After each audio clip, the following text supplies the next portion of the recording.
Hi. Happy Thursday to all of you. It's time to play some Terra Nil, which I've heard described as a reverse city builder, in which you take a kind of bleak and barren, destitute environment, and you return it back to a thriving, balanced ecosystem. Oh, baby. Ken Flax Vine, good to see you. Happy Thursday. Crade, howdy. Happy Thursday. I have been not streaming because I've been a little sick. And so if you hear me making gross noises, that's why. As always, we're going to go to the options menu first and make sure. I generally don't care that much about vertical sync, but everything looks pretty straightforward. I think the UI scale might actually be correct. Because most of the time, modern UIs are like so tiny, they're like so small. There's been a good amount of buzz, at least among indie games, for Terra Nil coming up in recent times, so I'm excited to actually get the chance to play it. Oh. It's any plant that I take care of in my own home. The only thing that's green is my mouse cursor. Here, I'll hide it behind me. And it landed on a Yu-Gi-Oh card. All the trees were cut down to make billions of those. Oh. Beginner's Guide to Ecosystem Restoration is too short of a name for a Yu-Gi-Oh card. Oh my god, small text on a bright white background. Alright, let's go. This book serves as a guide to the intricate process of restoring an environment from a wasteland to a thriving ecosystem. The process is not always easy, and even with this guide, you'll need to experiment to understand exactly what needs to be done. In the pages that follow, you will find descriptions of the region's flora and fauna you are likely to encounter. The book will also contain blueprints of machines and structures that will help you in your task. If you're successful, you'll eventually no longer need this book. When that happens, I ask that you pass it along. It may serve someone else. Good luck. Also, I need to do a little bit of dabbing. And yes, that sort of dabbing. So my disease, I went to GDC and I got some sort of convention thing. And it was fast, brutal, and now it's mostly gone. But I do still have a little bit of, flashes from the fever spiking up. I'll need to occasionally do the grody nose blow noises. But it's okay, I'm going to mute.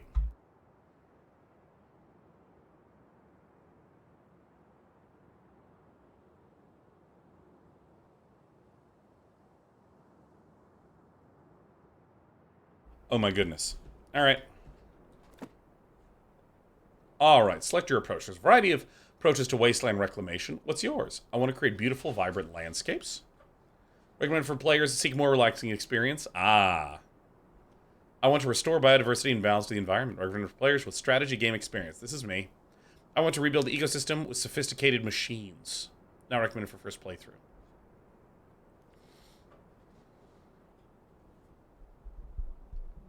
Should. I mean, I kind of, Alright. Tutorial's disabled? Alright, well, I guess. Damn. Alright, damn. Alright. Alright, starting resource 1,000 with tutorials enabled. Great. Begin with, pan the camera. Alternatively, you can press and hold the middle mouse button. Try it now. Alright, cool. You can also WASD. Zoom in, zoom out. Oh, yeah. Oh, turbines.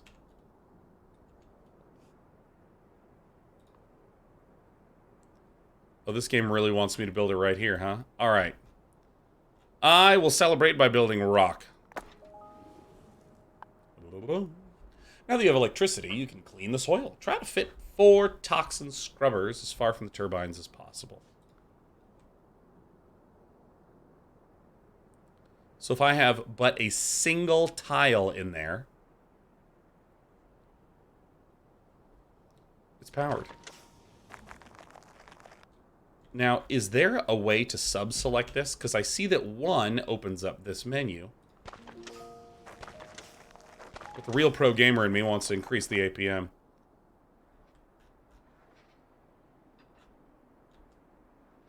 I will say, just from a very brief playing of this game, like the 90 seconds or so you've seen me play it, I mean, this is like a near picture perfect sensory experience from the start. Like the way that this is kind of subtle and hard to see, but like if you, it's kind of hard for me to do with my mouse, but do you see how there's a little black outline around the structure? This is like a really common thing with making text more readable, like big blocky text. You outline the text in just a little bit of black so it pops out from any thing behind it. And now watch, like, just look at how thick it is in terms of pixels. All right, you see that outline at the top? Now I'm going to zoom out. You can actually see that it doesn't keep the proportionally small outline. It actually grows the proportional. So you can see that it's a few pixels wide, but like when we pull all the way out, it's still a few pixels wide, but it is like now 25% the thickness of the other one. It gets thickened. And this just creates a really nice graphic effect. You know, like when you zoom in, it looks more detailed, and when you pull out, it just looks more graphic. And I mean that the weighted lines on the outside are doing some heavy lifting. It's great. Some buildings can be rotated with R mouse wheel. Select the irrigator and try this now.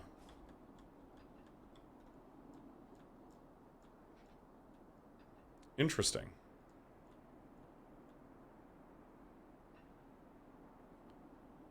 Okay, so this is plus 154. For some reason, my brain was like, oh my god, this costs money. 154 money. No, this appears to be the amount of growth it'll create.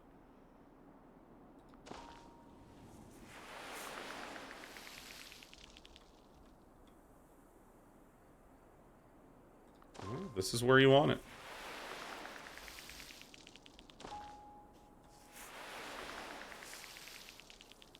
This is such a nice blend of the squareness of a tile grid.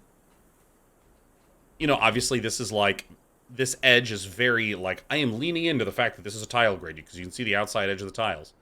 And these are like very clearly super straight angle lines, but all this other stuff is like very rounded and nice. If you're lost, you can always look at your notebook for hints about what to do next. All right, greenery goal. Increasing the landscape's greenery is your primary goal, but remember to keep an eye on your available resources. To begin with, get the greenery target to 30%. All right. So I can only build these things up here. I mean, I see no reason not to spam this.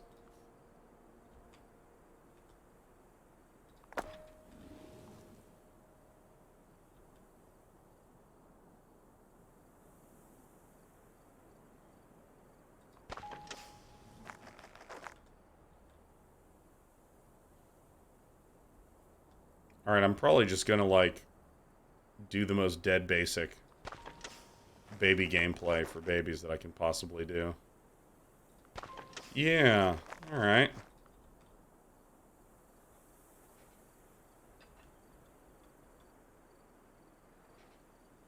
I genuinely believe that tile-based building is really satisfying. Oh, I'm off by one?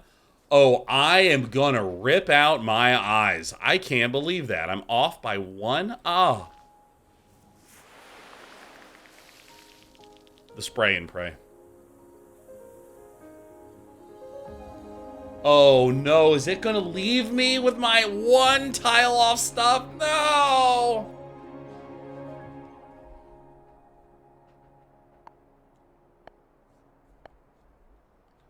Alright, so what is this? Reclaim 70 more greenery to unlock. Alright.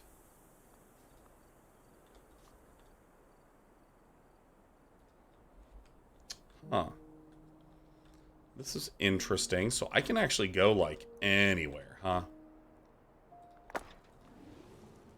So I could put these turkeys over here.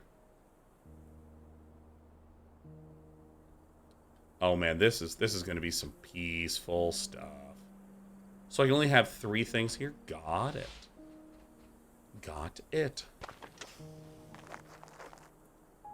Toxin scrubber.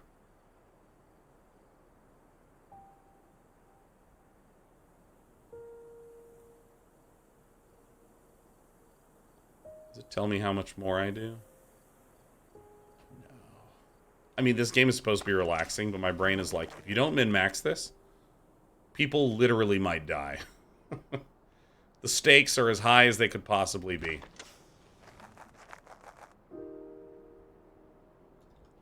Dude, this is what really sucks, because this is... I need this at 100%.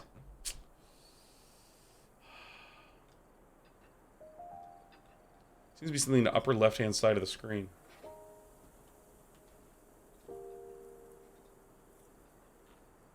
What is that? Oh. Yeah, why does it say ZE up there? Thank you. The heck was that?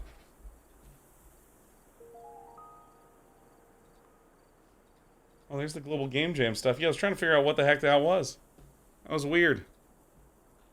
Alright. Phew. Okay. Back to playing. Now, I have a minor question.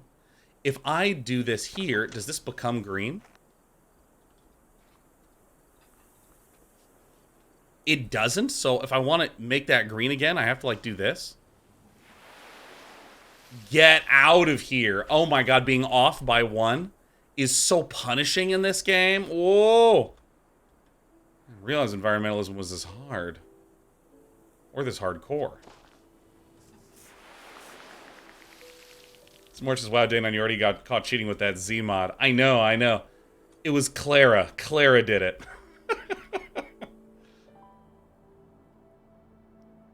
Alright, let's make sure everything lines up just nice. Everything just needs to line up just nice like. It's an old reference. If any of you get it, you're cool. You're cool in my book. So let's see. We need more.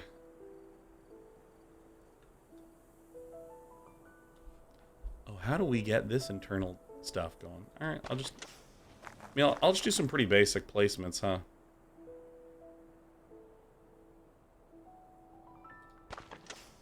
All right, seems good to me. I only need 30 more 7 tiles to get new stuff.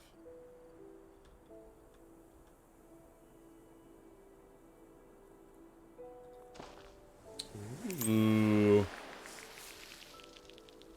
Alright.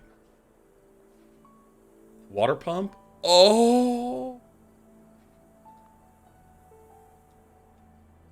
Yo. Oh, because this has to be within the power.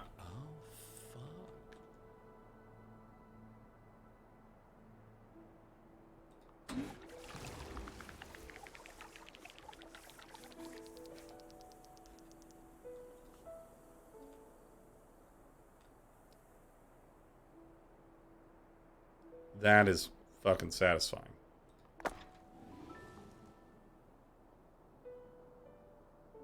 Boink. Higher elevation, and out it goes.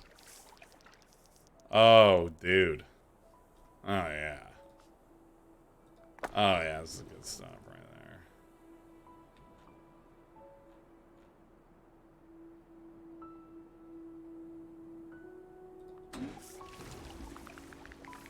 Is there... Oh, there's a little spot up here. This is where I needed to put it. Because then I can actually get up here. Alright. Get one of these things. Let's make a little water pump. Yeah. Resources are running low. Uh-oh.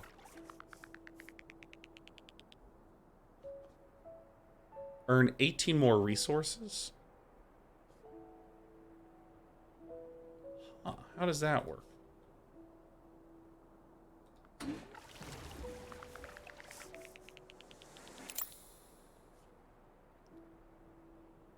Crystallizes nearby greenery, creating rock. Oh.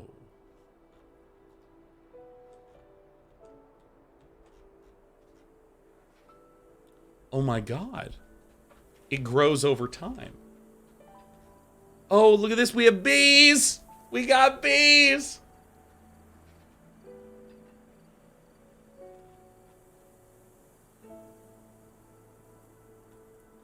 Oh, dude.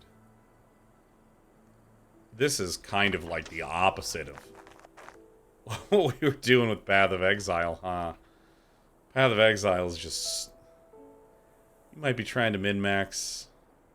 Just close your eyes. Everything's gonna be okay.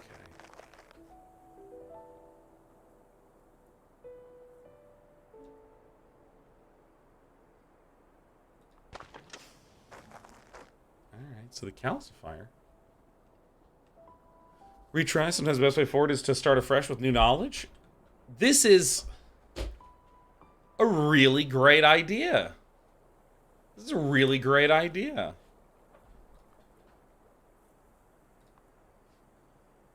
Well, let me actually see something. So, how do I... Oh, reclaiming the green gets you bucks. I fucking see it.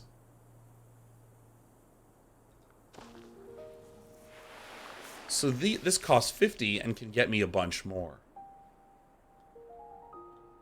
I get it. So getting this area... Oh, this is target greenery coverage. So I don't need all of this filled. I just need... This is 63% of my target. I thought this was 63% of the entire freaking map. So if I build... So if I build another little toxin turkey over here... Oh, that's good. That's it.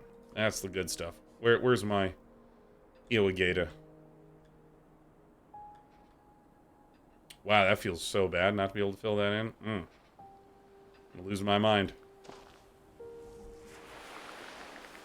Okay, that is a very satisfying little balancing act. I mean, that's just some good, clean gaming right there. So if I wanted to put this... I think this little L shape might be good, right? Yeah, I think that L shape might be it.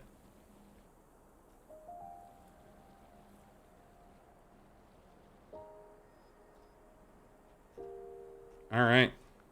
Don't hate, irrigate.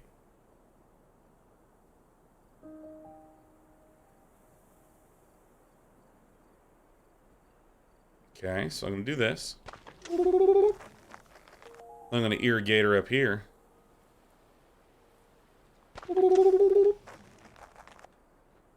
Alright, here it is. You're legitimately shitting me right here, man.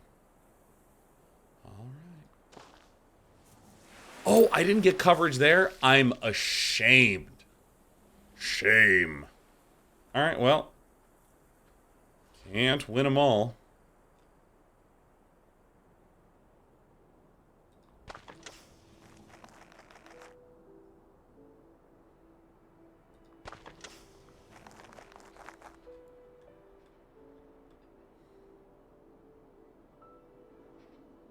I think it's important that games have things that don't quite line up.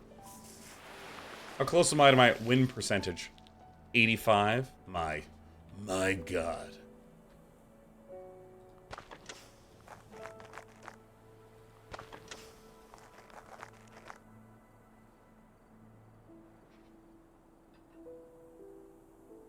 Alright, the min-maxer in me is going to hurt a little from this, but that's alright.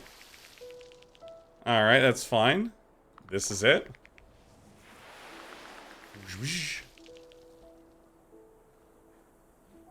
Oh, what's this thing do? Creates a new riverbed?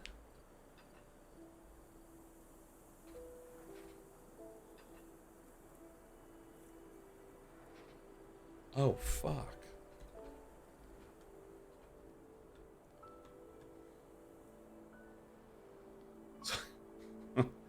All right.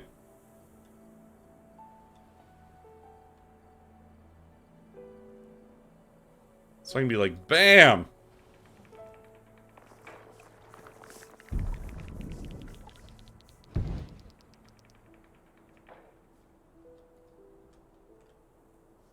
Alright, well that was neat.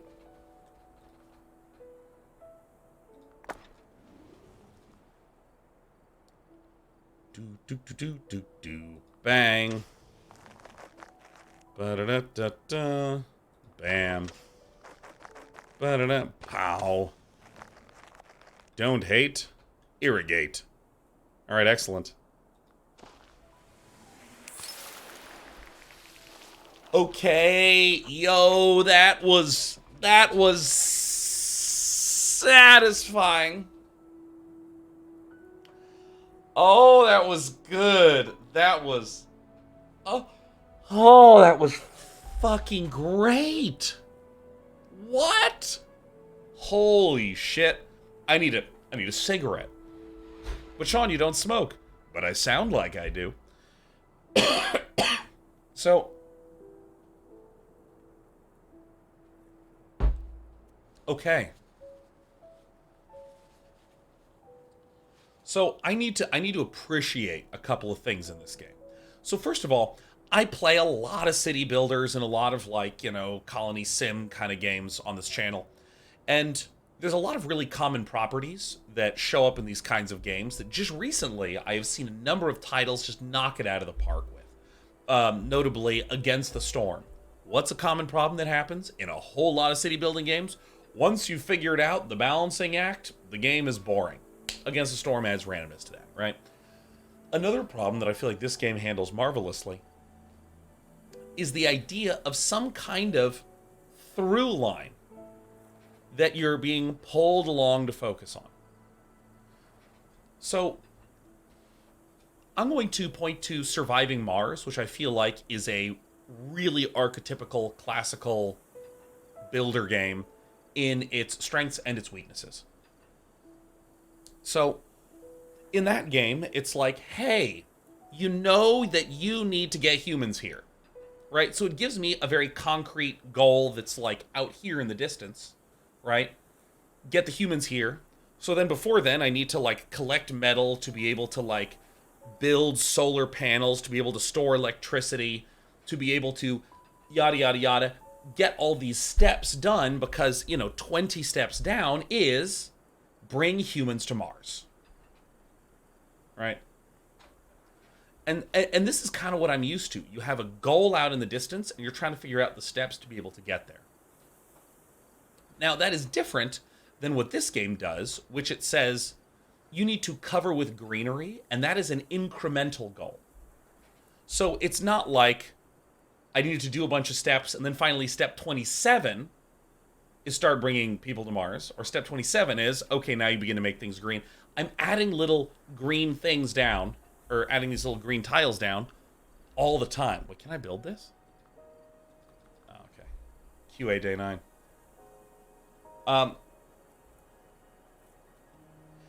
And the fact that when you unlock green tiles, you get more currency, which then lets you unlock more green tiles, which then gives you more currency, is an incredibly satisfying loop to be working within. I think that's just brilliant. And all the stylization on it is really elegant, and I've heard some complaints about this game that it's very short. Maybe there's like, replayability modes or challenge missions later on, something like that. But I mean, that was really, really, really good. I gotta blow my nose real fast.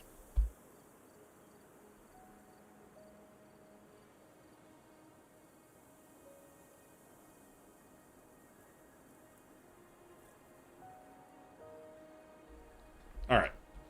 First step in restoration is to restore water and plant life. To begin with, increase the greenery in this valley. Great. Once the backbone of the ecosystem is thriving, your next step is to increase the diversity of growing plants. Introduce finbows, wetlands, and forests. You'll also need to begin to pay attention to... What? What? How does this UI work? You also need to begin to pay attention to the local climate. Great, so this is biomes, animals, climate. Do I just...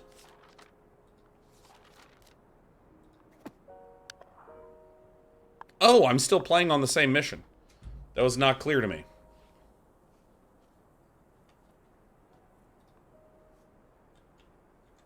Okay. Hydroponium creates wetland. Must be built on an irrigator near water.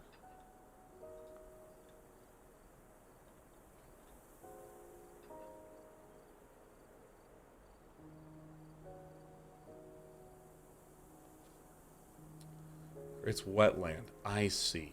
I see. So it needs to touch water.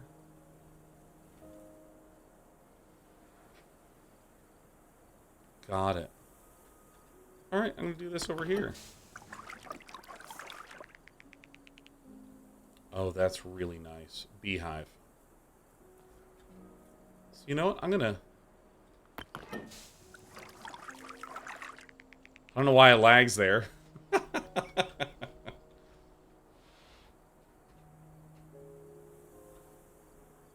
Alright, what does this do? Need some finbows, creating finbow flowers. Alright. Not the bees! Not the bees! Alright, let's...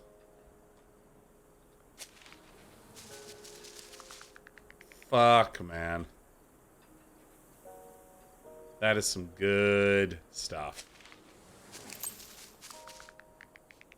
Solar amplifier forces sunlight, allowing for the starting of a controlled burn. What? Yo. I'm gonna scroll over here. Yo, what up, Genmanade? Spheric Formula says E3 is officially canceled. E3 got canceled. We did it. We did it, everyone. Congratulations. Oh my god. Hold on. I gotta read this news. Now, maybe it wasn't officially canceled. Maybe someone just said it's officially canceled, but that's amazing. Don't post any links to news. We don't want links in our chat. We don't want that. It's officially canceled?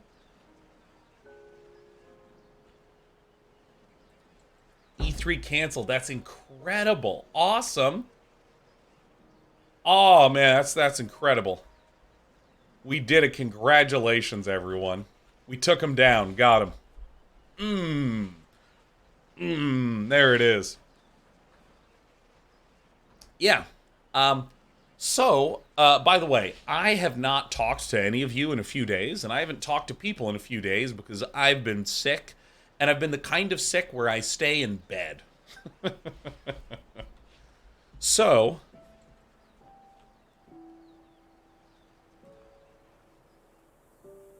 let's place it in range of both of these, shall we? Or maybe I'll just put it in range of all this. And can I, like, put it right in the forest? Yeah, let's sneak it over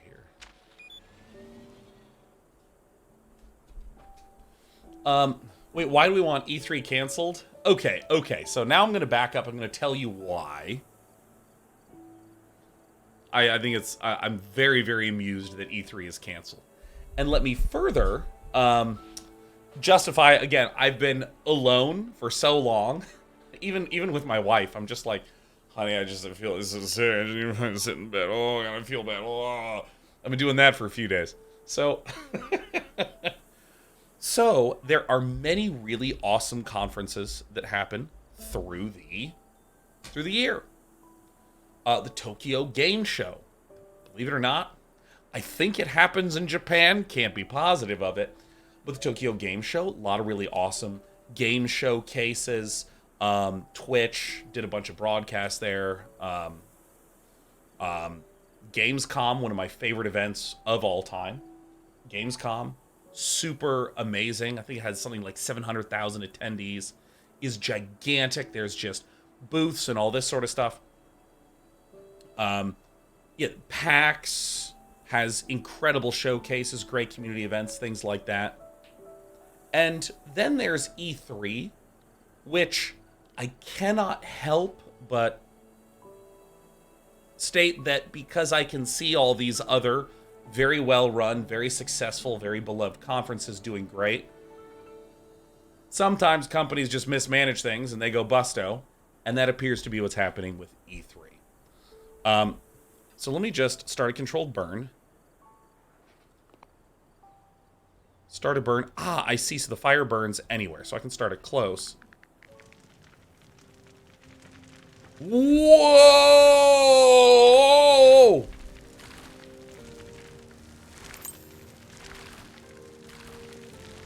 Controlled burn? What the fuck just happened?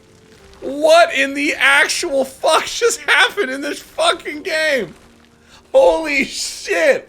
We just E3'd our entire forest. What is this? We absolutely canceled all of our developments. Oh my god. What the fuck? Hold on, let me read this again. Allowing for a controlled burn. Like, let's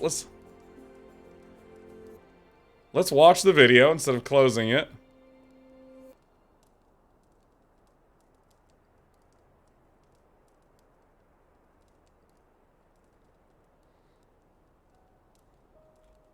Good news, everyone. We have nutritious ash fucking everywhere. Like, get a broom. There's nutritious ash all over this place. All right. Okay, well, congratulations. I'm going to make an arboretum. All right. No. This is a good thing. It was just, and let's be clear about this, not a controlled burn. That was an out of control burn. Okay. So, E3, let's talk about why it was canceled. So E3 was originally a location where people that produced games would meet up with people who sold games, schmooze in rooms, make deals, and then sell big distribution deals. So an example, and this is just sort of a functional made-up example. Maybe we have a really great AAA developer, we'll call it Snowstorm Entertainment, that goes to an E3 because they want to sell their recently released RTS Warcraft 2. And so they will meet up with, Acme Mart and say, hey, Acme Mart, check out this game. You can play it. You can see it. Here's some news about it. Here's why I think it's going to sell well. It has this many minutes of cinematics, this much gameplay. And then they will sign a distribution deal to be able to distribute the game, and so on. This is expert obfuscation, huh? Yeah, I know. I'm pretty good at what I do. I'm pretty fucking good at what I do. I'm certainly low on bees, though. 180. Alright, so now I need to make some fucking wetlands. Do we have any more trees in this game? Oh shit, minus 35? Oh fuck. So I think I need to make this wetland city. Wait, we're saved. I mean, I hate to tell this to you guys, but, like, I'm enjoying the game, so, like, Oh, it does for everything? Oh, fuck yeah, saved. Absolutely raved and saved. And hanging out and Fallout with the Enclave. That's how it's done, baby. Where do I place this turkey, man? You know, I'm building 2 of them.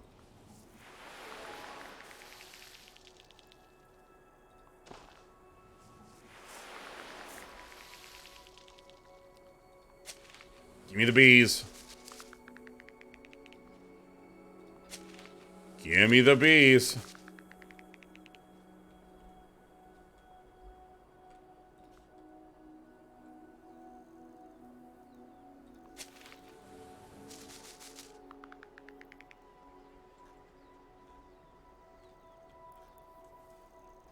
Are there any more fucking trees here, man?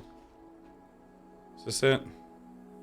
Maybe I could just start another controlled burn and that would help.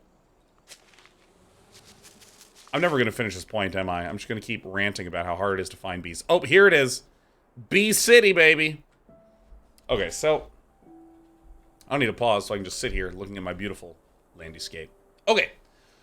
So E3 once upon a time was a place where you would go if you had a game and you wanted to connect to a distributor to sell your game. There was a lot of business-to-business things. So, like, you know, I know of developers that knew all the publishers were going to be there to distribute their games. So then they would say, hey, publisher, since you're going to be there, can I come and meet you? Because I want you to publish my game. There was meetings like that would happen.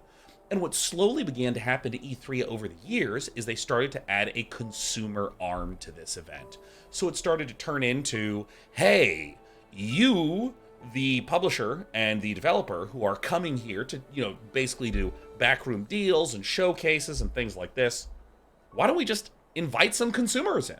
Why don't we say, hey, hot baby, hot consumer, why don't you check out this sick shit that we've got going on? And they started to see this rise of the show floor of E3, where, again, let's imagine I've made a game called Sean Craft. I would have a Sean Craft booth that would be huge, where there'd be a line where people can come in. Publications like, a PC Gamer could come in and interview me about Sean Craft, get first look footage of it there, and consumers get a very first look at it. And again, this is like early internet days where it's relatively hard to get good access to things. So suddenly, you had all this motivation for consumers to go, for journalists to go, in addition to these business-motivated reasons, because it's a real fun opportunity to get your hands on. So just imagine this, right? We're not at modern E3. We're still sort of in the past somewhere vaguely. And the benefit is you can start to see how these synergies, how everyone's benefiting from this. If I'm a journalist, I'm so thrilled to go here because I'm going to get really great early looks at games, which help me write articles that help me sell copies of my publication. And obviously there's the business deals for the developers and the publishers and the distributors. That all sounds really great. And then also, if I'm a consumer and I'm lucky enough to get there, dude, I can see all these games in advance. And that's just really, really fun. So then what starts to happen is there starts to be way more emphasis put on the consumer side of things. There starts to be way more showcase and sharing of all the awesomeness that our company is doing to consumers. So again, notice how different this is. I am making a game and I want you, the distributor, to sell copies of my thing in your store. And I want to be able to show you and convince you this is it's smart for you to purchase 2 million copies of this from me to sell in your store. Versus, I'm going to the consumer and saying, look at how sweet this shit is. Yeah, like these are two very different sets of communications.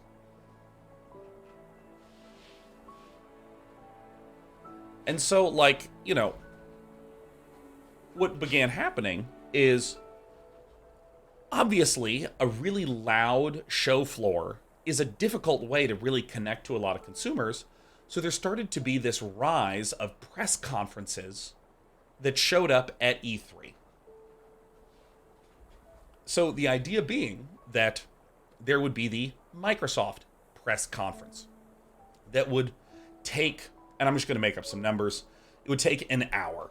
And in this hour, they would talk about updates to their old games. They'd share stuff about new games. It would be really exciting. More press conferences started to show up. You started to get things like there's Sony press conference, not Nintendo. They've always done their own shit. Bethesda, Ubisoft, PC Gaming Show, one of the largest press conferences at the now desiccated husk that is E3. The PC Gaming Show, which pal Day9 has hosted for 7 years, 8 years, 7 years, some number of years. Oh, hey, Jorbs, thanks for the raid. Oh, fuck yeah, Jorbs. Let's go, Jorbs. Hey, everyone, we're in the middle of playing Terra Nil, but we're taking a break because E3 just got canceled. Woo! Let's go. So, frames are... My frames look good, Ghosty. Huh. It's weird. For once, it's not on my end. So, anyways. So, these press conferences at E3 started to become a major draw. I think JP was one of the people that I first heard describe E3 as his Christmas, because it was a week of really thrilling, new, exciting game announcements. So, all of a sudden, these press conferences that would happen at the hotels around the Los Angeles Convention Center, and the theaters around the Los Angeles Convention Center, not in the Los Angeles Convention Center, all of the attention and excitement started to happen there. And so the company that runs E3 started to try to coordinate everyone's press conferences so that they wouldn't overlap each other. And also started to be like, hey, if you want to be featured at E3, you gotta pay. Because remember, if I, rewinding all the way back, think about the original way that E3 makes money. I talked about the function of the attendees. The developers would show up, the publishers would show up, distributors would show up, journalists would show up, and then eventually more consumers and consumers and consumers and consumers. What would happen then is the E3 folks would be like, we're selling booth space here. We're selling meeting room space here. We're selling showcase space here. We rent the Los Angeles Convention Center, and then we sell spots in there and distribute everything out, marketing the E3 event at large, but we make money on selling these booths. So, I mean, spending a few $100,000 or euros on your booth was pretty common. And in fact, a lot of esport companies made their initial money by saying, we will go to a convention. You, instead of giving, 500,000 euros to a random event company, why don't you give 500,000 euros to us, an esport company? We will build an awesome booth at Gamescom or at CeBIT, and we will host an esports tournament on this stage and also showcase your products, and this will bring all the consumers to focus on your products. This is how a lot of them made money. So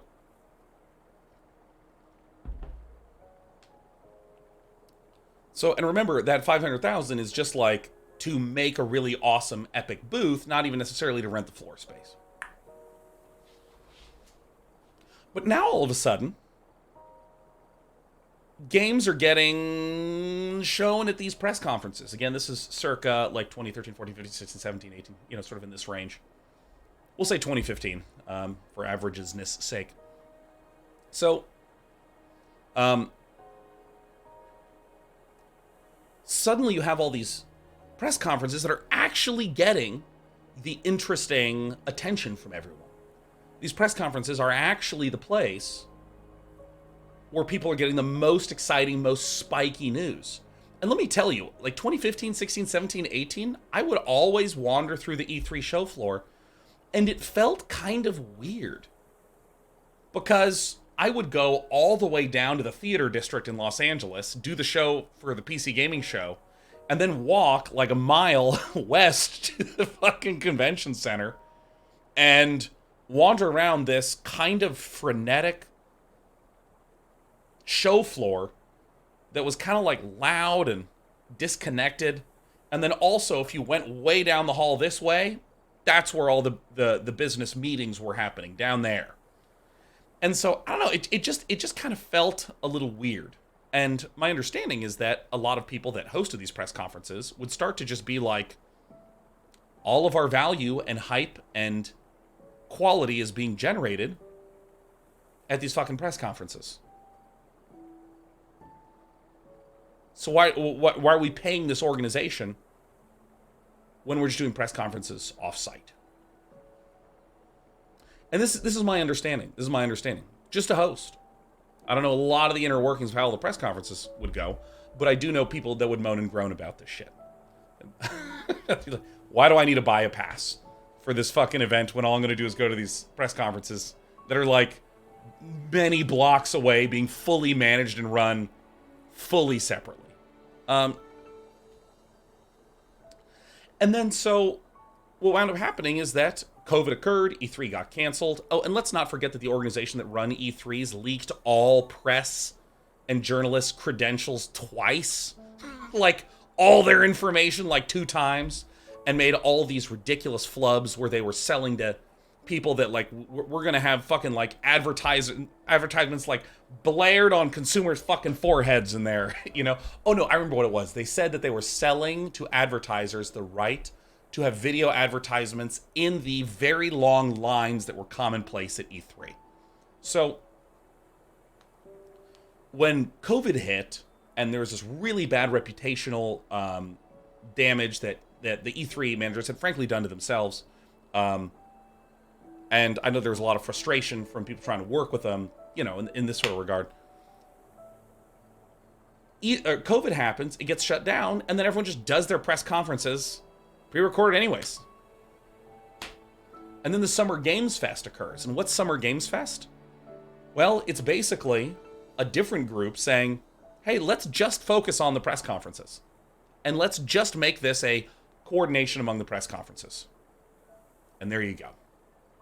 So it's basically peeling off just the press conference part, being hyper-specialized, hyper-focused, not worrying about this floor space nonsense bullshit, but just focusing on this thing, which is the main stuff that pretty much everyone's interested in anyways. And so the thing that's weird for me is that, again, you have, I'll use Gamescom as an example. Gamescom, an event that happens in Germany, that like makes sense as a consumer. You show up, there's shitloads of awesome stuff all over the place. It's thrilling. It's like 8 enormous floor spaces that are going on. It makes sense for consumers to be there. And all the devs are going to be there, so it makes sense for press to be there. And there you go. And so E3, I feel like, has kind of split itself into like 7 different identities. And then everyone just sort of, and then everyone just like split off, made independent versions of all those other things. So yeah, so I mean, like E3 2018, 2019, there were a lot of people that were just like, yeah, I mean, I guess we're at E3. I mean, I suppose we're here again. I mean, I don't know what the fuck we're doing here, but here we are. There was already a lot of that kind of attitude going on.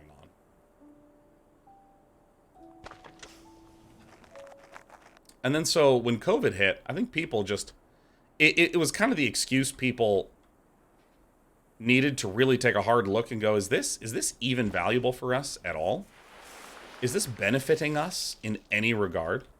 And I think a lot of people just concluded, no. Biomification.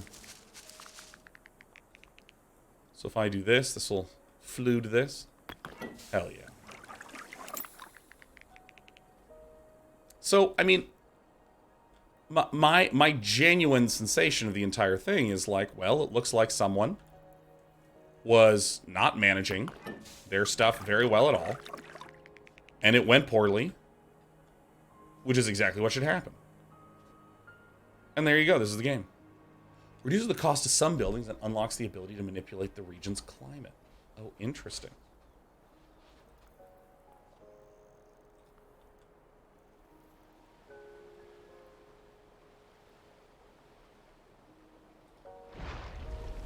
So I do like this, so then I can... Oh, actually, I might want to...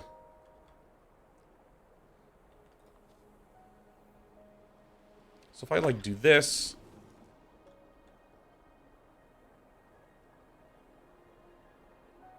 I scream something at the top of my lungs like, I am not a driller, and then just do this shit.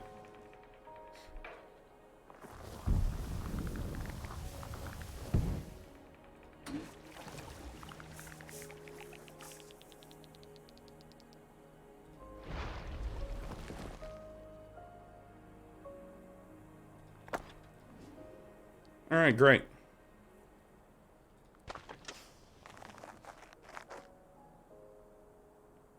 Alright, great. So yeah, I mean, I might eventually finish this point, but I'm enjoying fluting stuff. You know what, let me build one of these things. Where do you want me to build this? I'll build it up here. So yeah, like you know, it just seemed like a weirdly managed conference that I didn't quite understand what its identity really was. And then one by one, all the major developers started pulling out of it. And then it seems like E3 identified that its major draw was gone, and then there you go, and it's over. And so I think that E3 is, I mean, as far as I'm concerned, I think that it is dead. It is a completely dead conference. Had a good run. Uh-oh. Now that you've learned the basic restoration, you need to begin to address the regional climate. I'll do that in a little bit.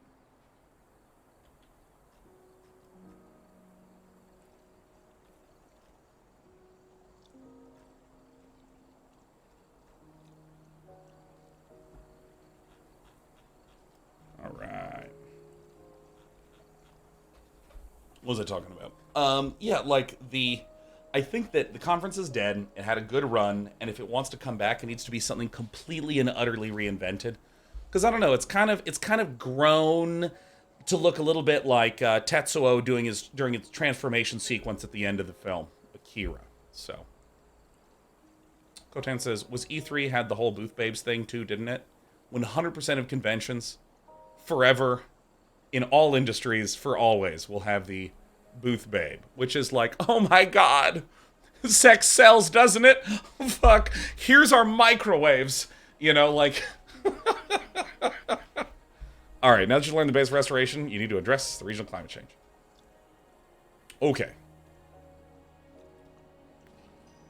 Oh, shit, we got UI. Climate is defined by these attributes. Right now, we are only interested in humidity, but these will change in the future. Oh, shit. Reaching certain thresholds of attributes will have broad effects on the environment.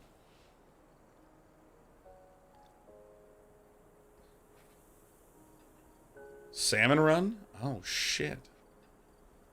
Okay. Buildings that grow plants, like the irrigator or beehive, are also affected by regional climate attributes. Ideal conditions. Huh. Huh.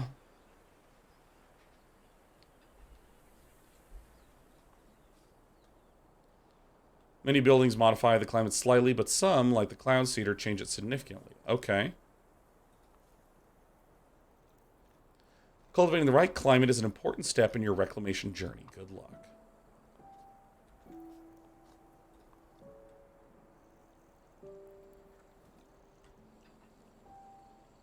So I'm seeing that it's only affecting the wetlands. My wetlands are kind of smattered around.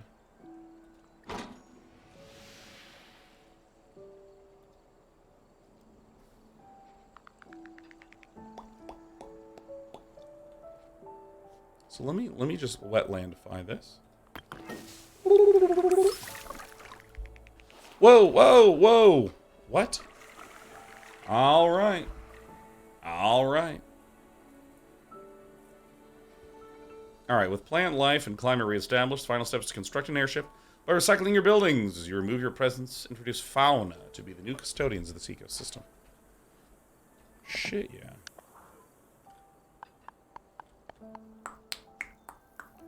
Airship.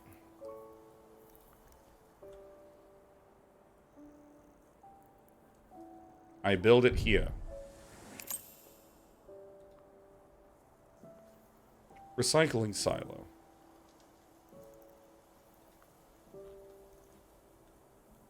So I can place this shit anywhere. That's nice.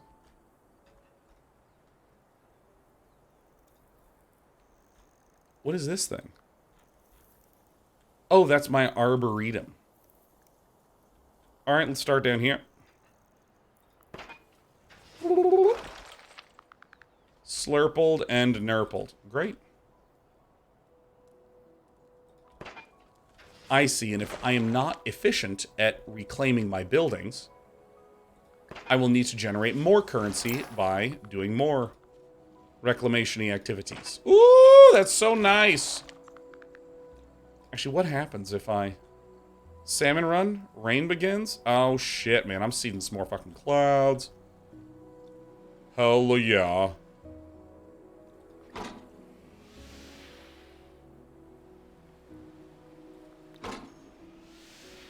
Water lilies blossom?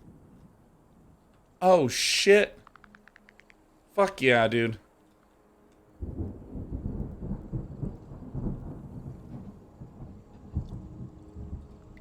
%. Salmon run. Where's the salmon?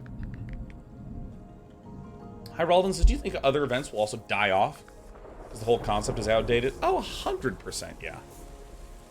100%. By the way, if you're seeing frames, like sluggishness, I have had no frame drops. The game itself is slogging a little bit when I hit those boutons. Recycling drone. What?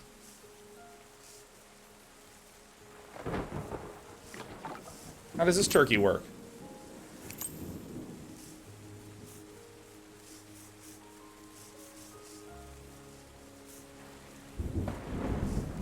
Loading dock?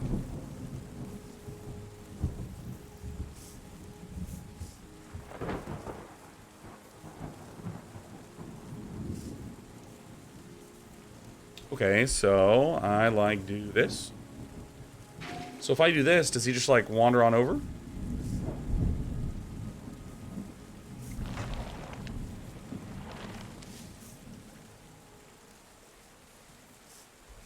So is this another form of recycling? Okay, I think I get it. Looks like there's another form of recycling. Great.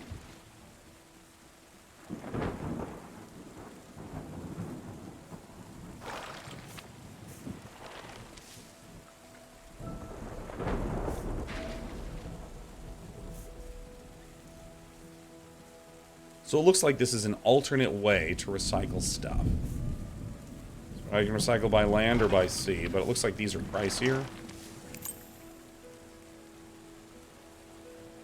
So what is this? Pound lock. Allows travel up and down. What's this? Animal observatory. Allows use of a sonar ping to encourage animal species to move into a habitat that is appropriate for them.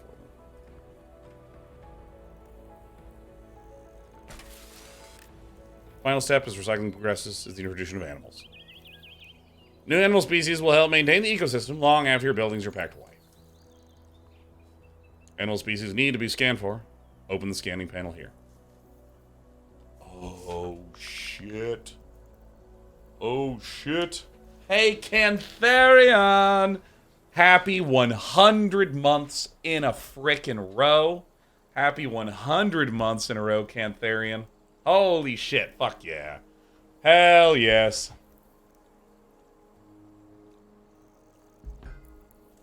It's 100. It's the fucking shittiest use of the over 9,000 meme that has ever been spaking. Wow, I hope that joke dies faster than E3. Alright. Oh, this grazer lives in herds on wide open grasslands. Small amphibian lives in the reeds of the wetland near a Finboss field. I still don't know how to pronounce this word. Let me blow my nose real fast.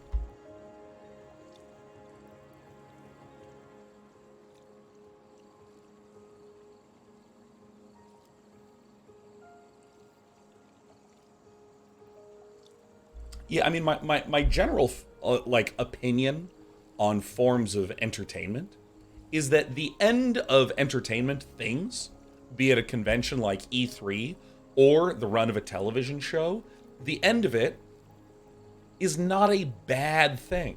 Sure, you can feel wistful and nostalgic and a little bit like, ah, man, it really is over, isn't it? Ah, man.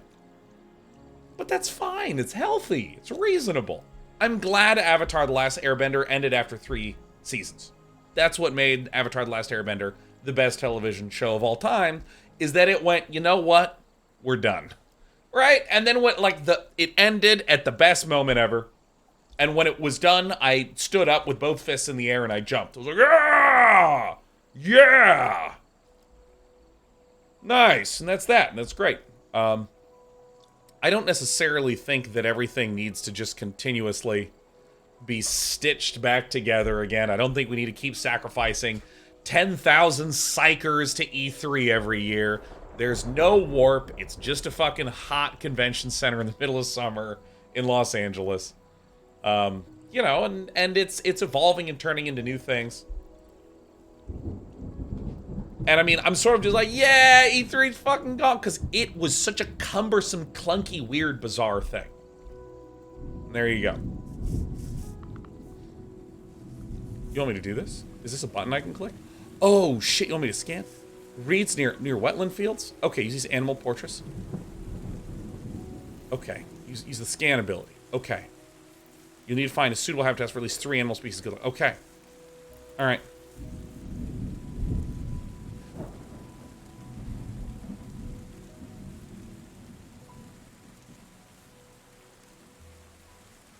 Alright.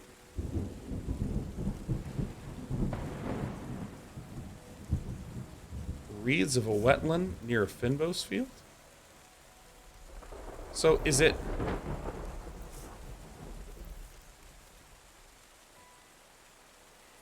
in range of at least 10 wetland. Okay. So I do another scan.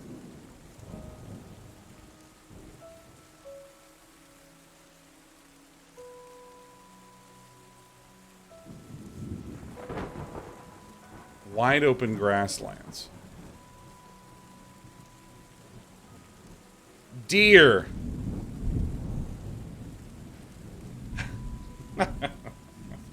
Alright, hold on. I'm scanning. I'm scanning. So this needs Finbos and wetlands. So if I, like, scan, like, right here, it'll be like, oh, you got froggered. Dude, absolutely frogged on. So I assume it'll be Finbos and, Water. Finbos and Water? I betcha it's right fucking here. Jesus, holy shit. These guys are found fucking everywhere.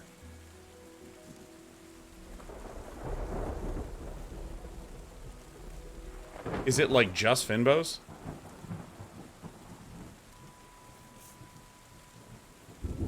Oh, this is past scan results. Oh, I'm a fucking moron, dude.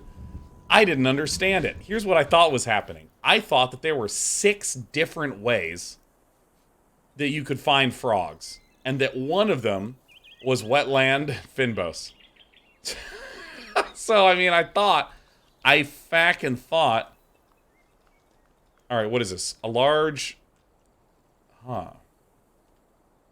Which caniform domain is a forest, which contains a beehive and is on a hill.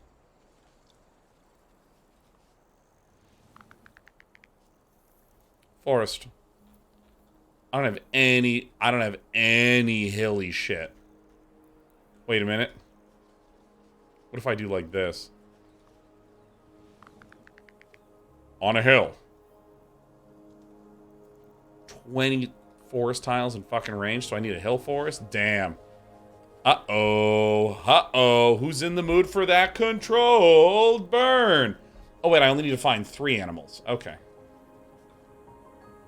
Web-footed waterfowl rests in a large lake when it does not fly. So, I mean, this is a river. Does this count?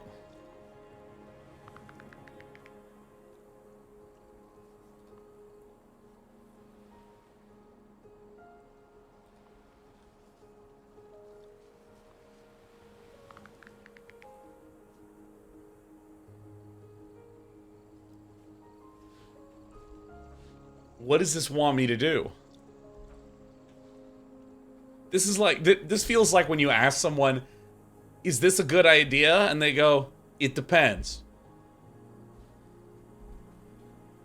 It's in a lake, so it needs to be in like the wettest possible, like the most.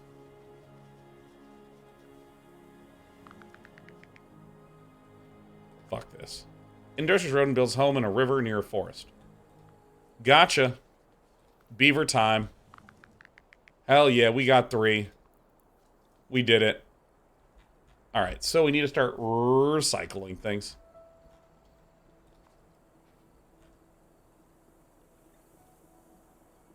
Bing bang. Bing bong. Au revoir. So fucking long. Oh, I see this little scanner turkey, huh?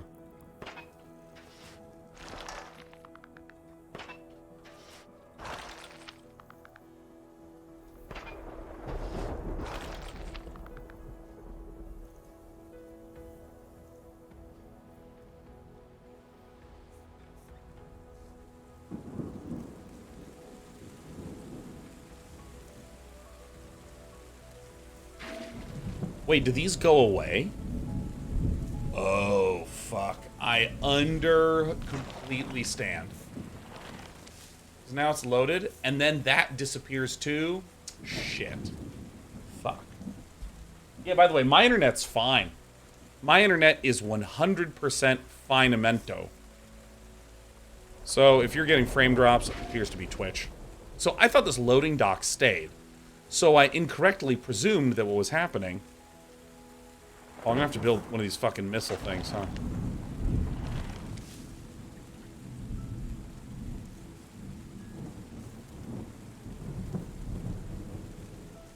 I assume this is just showing me what else I need to do because the game's getting annoyed. Oh, nope. I'm actually sitting that still. I'm not gonna change it. That's what I look like right now. I'm playing with one hand.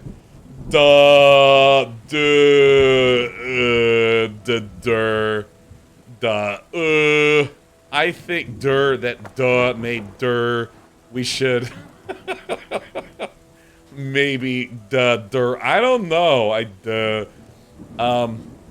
Let me I'm gonna shoot with a gun in order to make more rivers. Oh shit, I can't drill through this fucking thing? Ah, farts. Farts and shits. Alright. Well, I guess we'll, let's do this, and let's build one of these guys like that.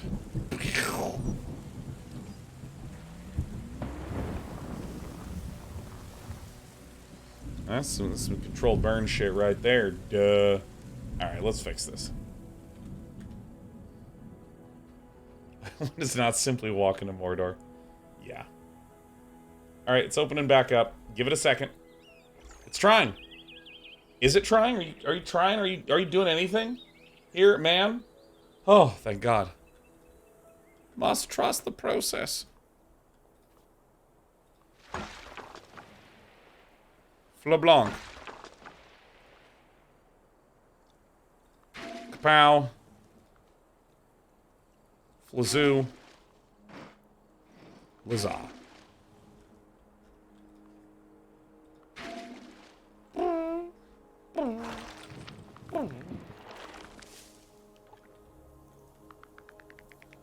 Alright, let's build a wand mill here.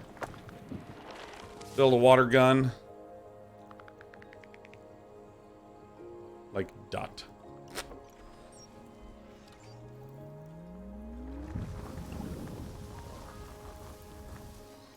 Only build one? Alright.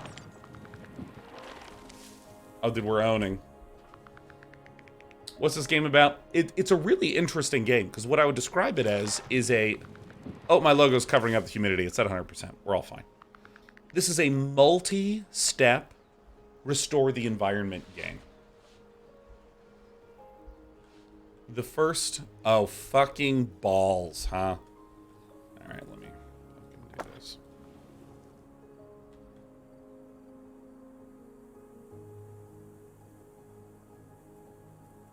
Oh, this is just a big pile, huh?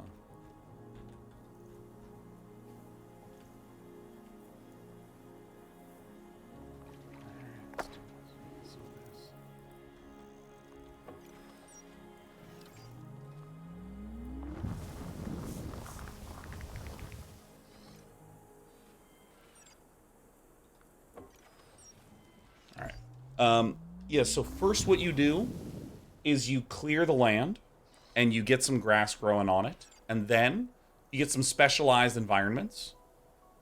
You know, like these wetlands over here, these forests over here, these little bee bushy things over here. See, look, you get some bees hanging out. Got some deer over here. Look at them. Fucking sick, man. Found those deer.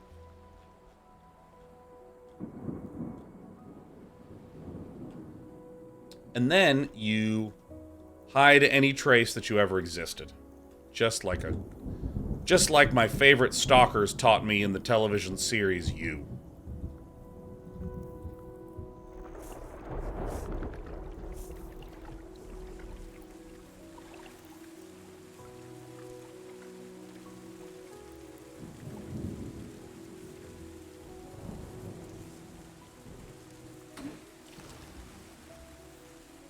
Okay.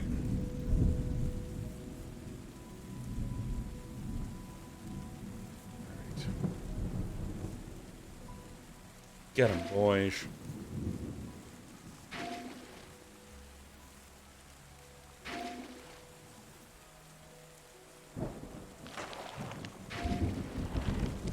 Should be everything. This is nice. This is really nice. Rain filled the river. Nuh-uh, it was me. I'm the reason for everything in this game. I'm the captain. Alright, I'll be right back.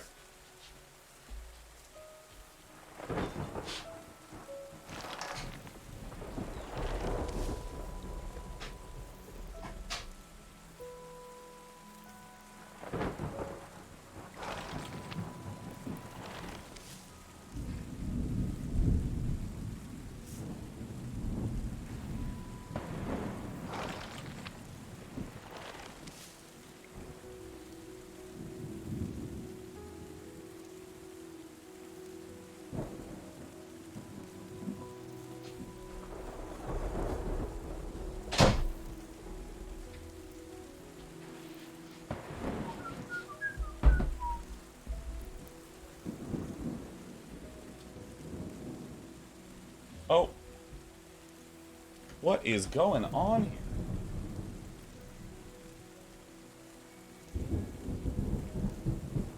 Yo, give me a second. What in the legitimate fuck is happening here?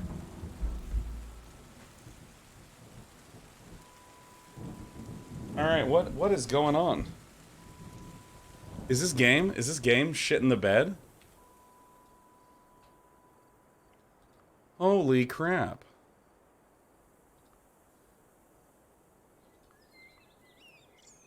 Wow. What happened? Alright. Yeah, I actually think that this game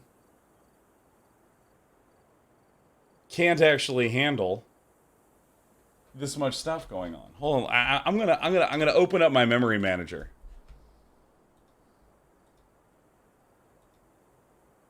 Yo, dude, this is absolutely devouring my CPU right now. That's crazy. I mean, that is unbelievable, man. All right, so let's do a test. Technology test. All right. All right.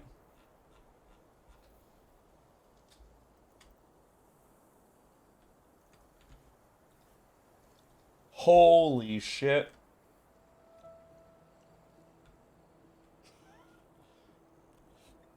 All right.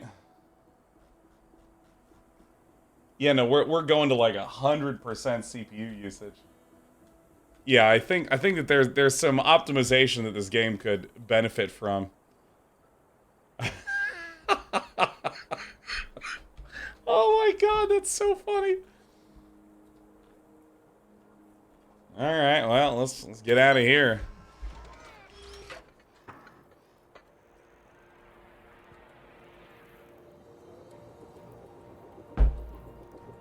I don't know what's going on.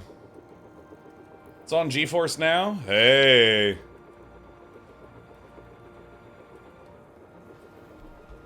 Yeah, I might just literally switch to GeForce now, like straight up.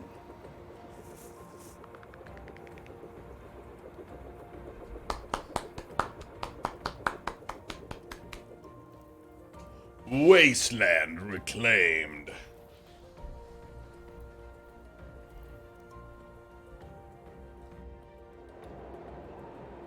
No, don't zoom out! No, don't zoom out my fucking frame rate! No, whatever you do, don't do that shit all! Alright, ooh. Alright, so here's what we're gonna do. We're gonna switch.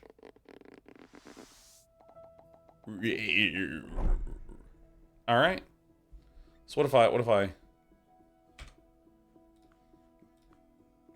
Alright, great. Alright. You're... Exit game, okay. Open up GeForce now. Thanks for the call out, Ghosty. This is my latest cheat code. If if something's for some reason unoptimized a little bit or it's chugging, like this is an indie game that was actually like causing my computer to start to chug in a way that was surprising me. But anytime something is a little bit bumpy, I go see if it's on GeForce Now at Terra Nil. Oh, what do you know? Play. GeForce Now requires an update. Pawniv just gifted 5 subs. Thanks, Pawniv. Bum ba dum bum bum.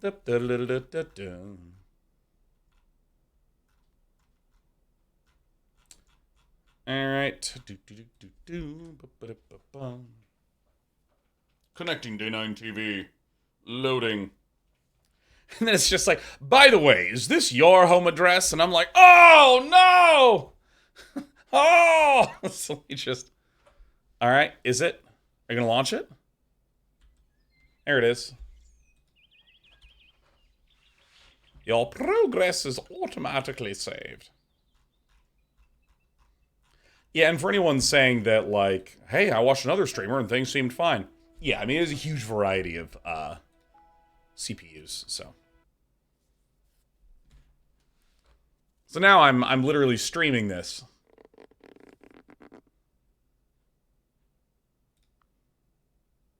So I just didn't discover the other ones. All right, I'll do this. Tropical. Oh, yes, mangroves.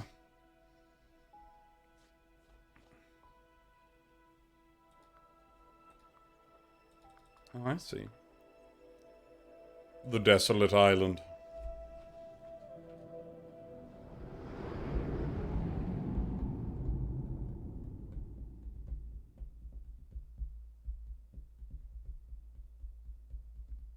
Artreus says, has it been reported as a lot of problems with CPU use? Thinking of getting this? I think you'll be fine. I think you'll be fine. The specific problem that I am having has to do with the fact that I am sending a video signal over to this computer, and then this computer is encoding and streaming it up, and you don't get stuff sent over there for free. It costs a little bit of CPU. It costs way less CPU than encoding does, but it does cost a little bit. And also I have a whole bunch of other bells and whistles and bullshit running on this computer. You should be fine. It's related more to my setup and the fact that my computer's 7 years old. All right.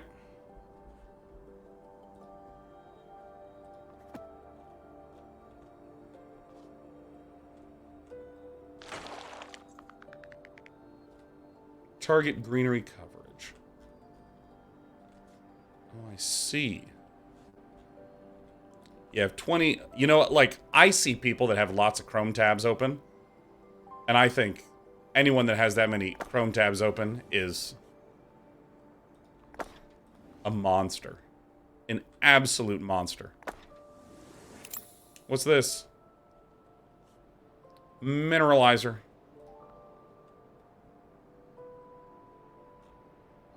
I see.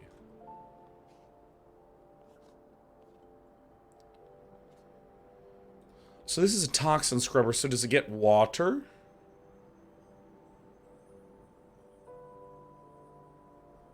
Huh. Now, as a question... Oh, do I just get plus 10? Because this is 50, and this is more than 50 tiles, is that right?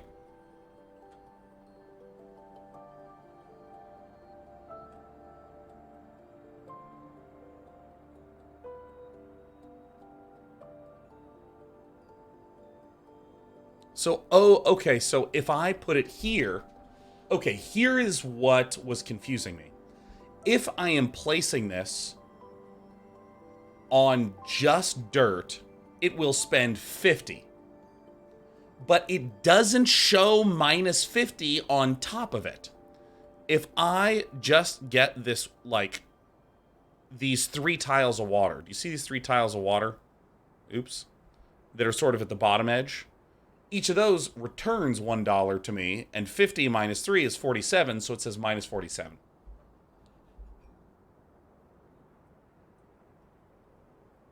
So this actually feels like a UI decision that I don't agree with. I feel like this should say minus 50 instead of nothing. See what I mean? Do you catch what I'm fucking saying?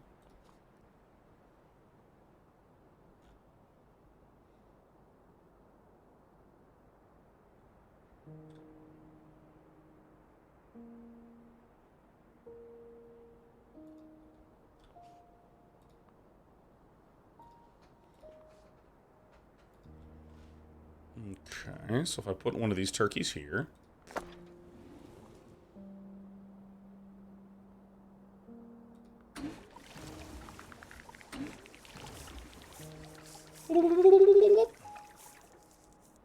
Very nice.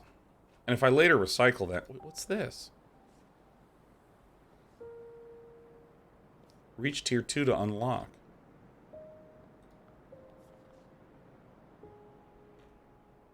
Okay.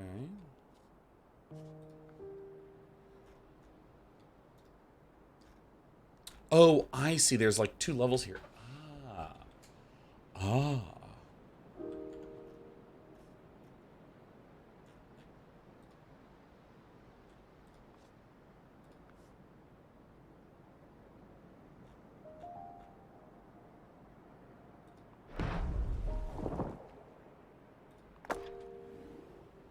So then I can, like...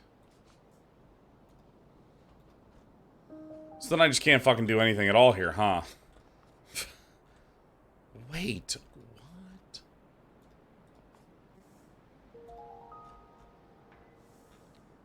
So wait, if I put this then up here, does this make land?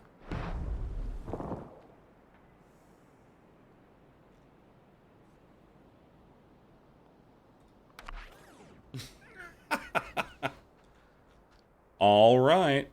Okie dokie. So let's begin foidalizing the water.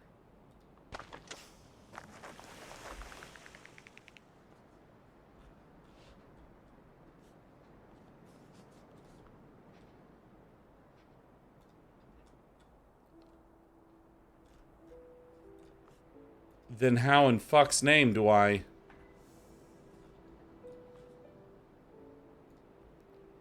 What the fuck then? I don't understand how we can get 500 of these tiles done. What? That is so hard. Legitimately.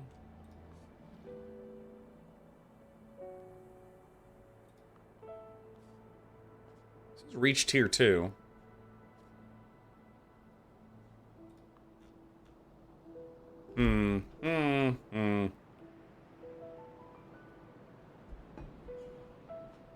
Oh yeah, I like that this is reverse Factorio. Alright, well I'm not going to overthink it. Alright, I'll just build one of these. Boop.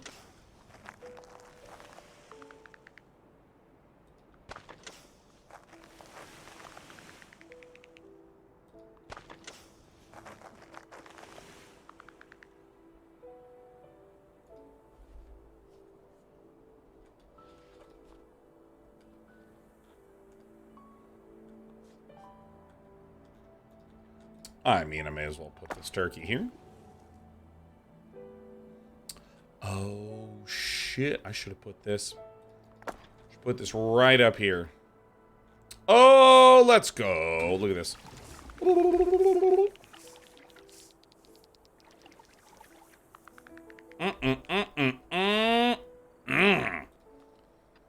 Alright. I'm placing way too many of these. A foidalize. Voice things voice. Let's do this. How did that sound again?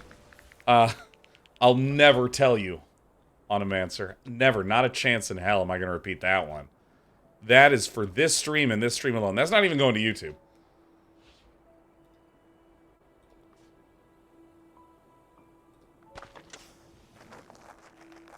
Alright, so we're burning the cash, man.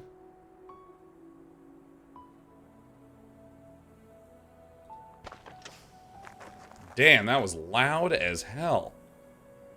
Can a guy just terraform for once? I mean, jeez.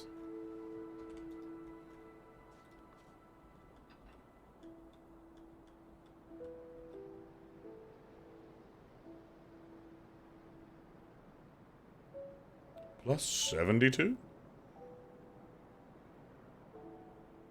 This is probably the better one. Yes. Oh, I didn't. Oh.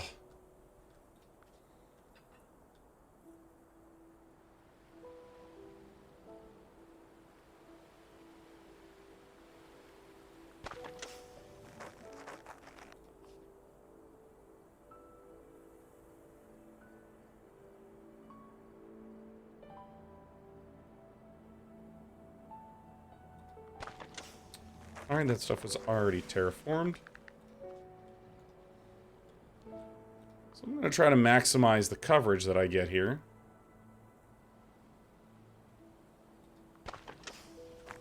The game's going to start complaining really soon. Like, did I know you're bro? Oh, God. The game's going to start freaking out just the same way that you freak out when you watch me play games.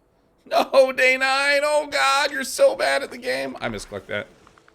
Please, you need to be better. And I'm like, not a fucking chance in hell am I going to try to get better at this shit. Not going to happen. Impulse-driven gaming exclusively. If you came from Jorb's channel, guess what? I play shit real differently over here. No, Dana, no. I try to min-max my hours on Twitch. Ruined. These don't quite fit the way that I want them to, but I think this is pretty good. When can I backseat? Never! Ha ha ha, yes. Excellent. Day 9 does it again!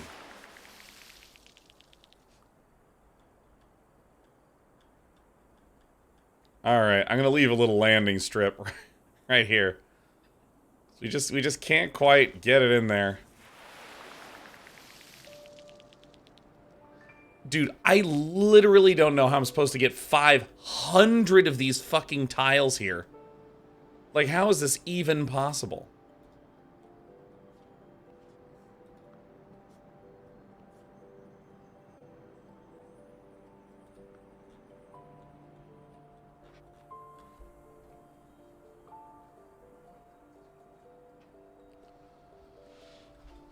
What happens this? Jellyfish return? What? It's 2 degrees, man. It's fucking cold here.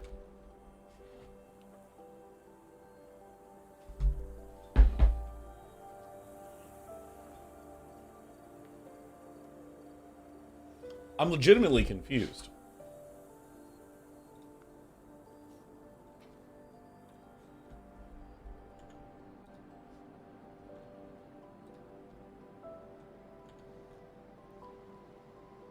Yeah, Onomancer. Let me say to you, Onomancer, the same sort of thing that we say to people that make this bizarre habit of... Oh, sorry. Hold on. I accidentally... Oh, God, I pinned a message. Oh, God. Unpin this message. Oh, Jesus. Accidentally pinning messages is like accidentally liking that person you have a crush on's photo when you're like 7 years deep grinding through their Facebook albums and you like accidentally like one of their things. Like the modern version of that is like streamers pinning messages, man. I never want to pin a single message. There's no reason to pin messages.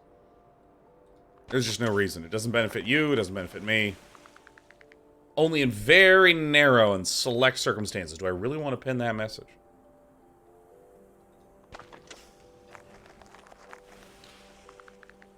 So, okay, actual question. This says, reclaim 222 more ocean tiles to unlock. I can see no good ways to do that. Fucking at all. Other than by doing something like this.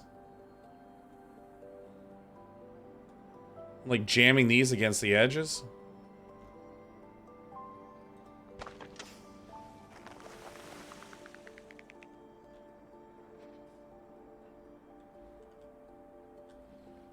Like, I just don't understand. It seems impossible. I think those mineralizers make land you can build on. That's the thing, is that they do not. Because now it's underwater.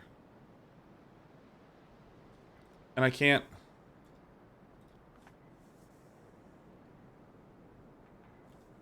This is actual genuine question.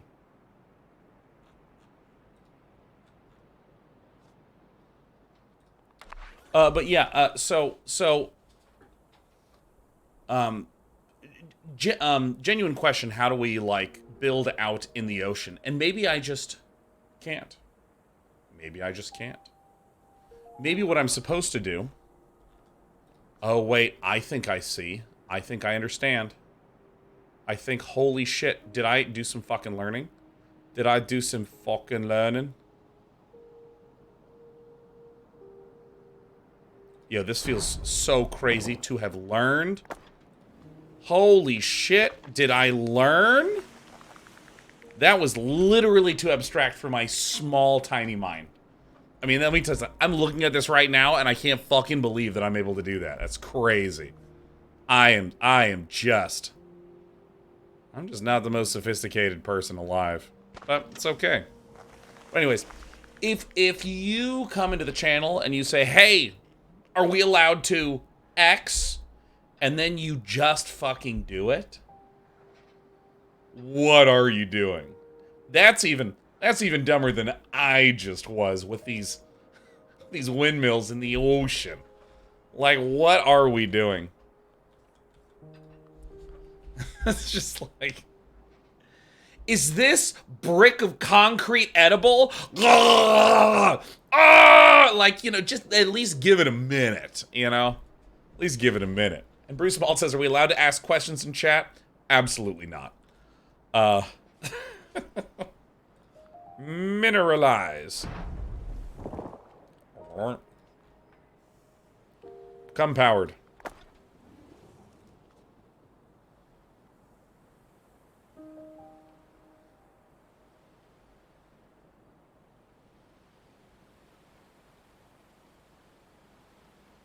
Dot. There's one little toxic tile. Farts. Alright. I like how the game didn't help me. And I like how you didn't help me either. In fact, can't believe I'm gonna say this, but I think I like you.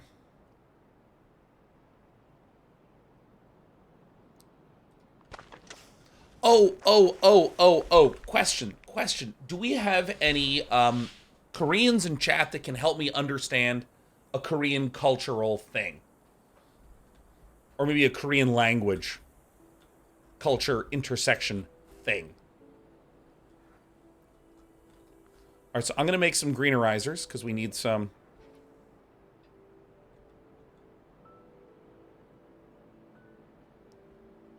Ed says, yes, I'm practically Korean now.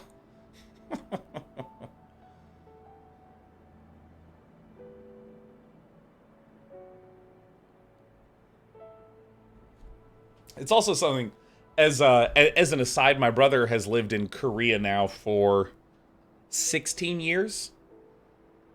And, like, does not understand American culture. And I don't mean this in some sort of, like, what a fool sort of way, but, like, when Nick visits America, he's like, is this a place where you tip? Is this another place you tip? How much do you tip? Can you just tell me how much I'm supposed to tip? Oh, is that not an okay thing to do? Should I not do that? It's really interesting, because he's lived his entire adult life in South Korea. So maybe I could actually ask him this question, but, starting to again get reinforcement of how many obvious things I just am missing out. Yeah, maybe I can ask my brother things about living in Korea. Woo! Boy, this is satisfying as hell. Okay, so here's my question for any of my Korean friendos in the chat. I like watching Korean dramas.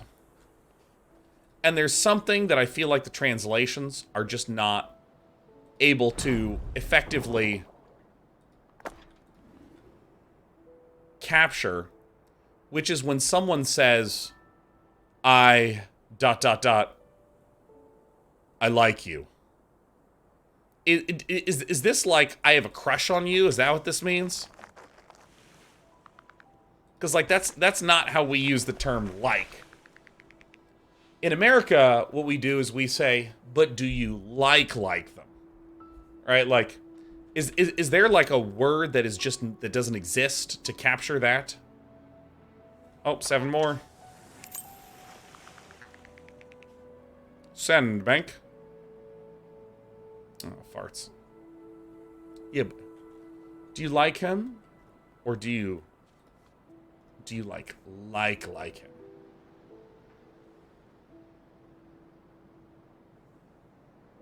So I'm gonna put it here.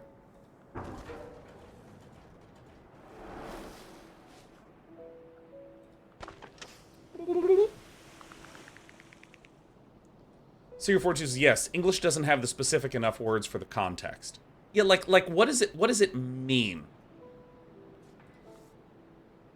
When there's the pause in the Korean drama, the character says, I like you.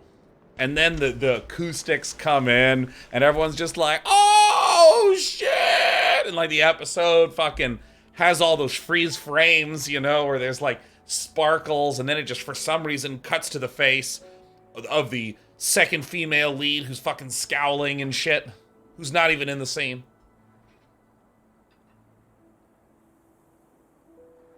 Oh, yeah, the soft lighting, the depth of field change. Explode says, it's like saying, I fancy you, which we should all say more often. No, we should.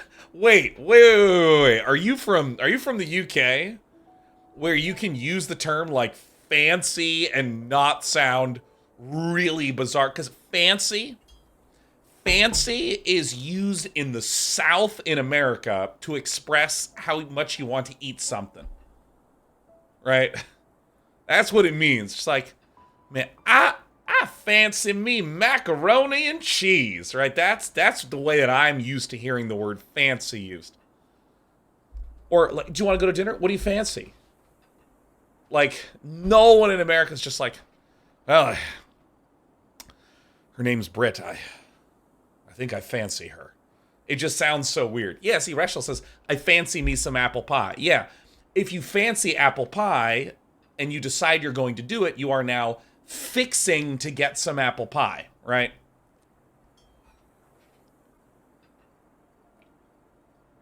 My God. But, like, Seeker 42's message got drowned out. Where are you? Get back here. Stop running away from me. Where are you? Seeker 42, I'm scrolling down. I see your messages. Okay, hold on. This is more so.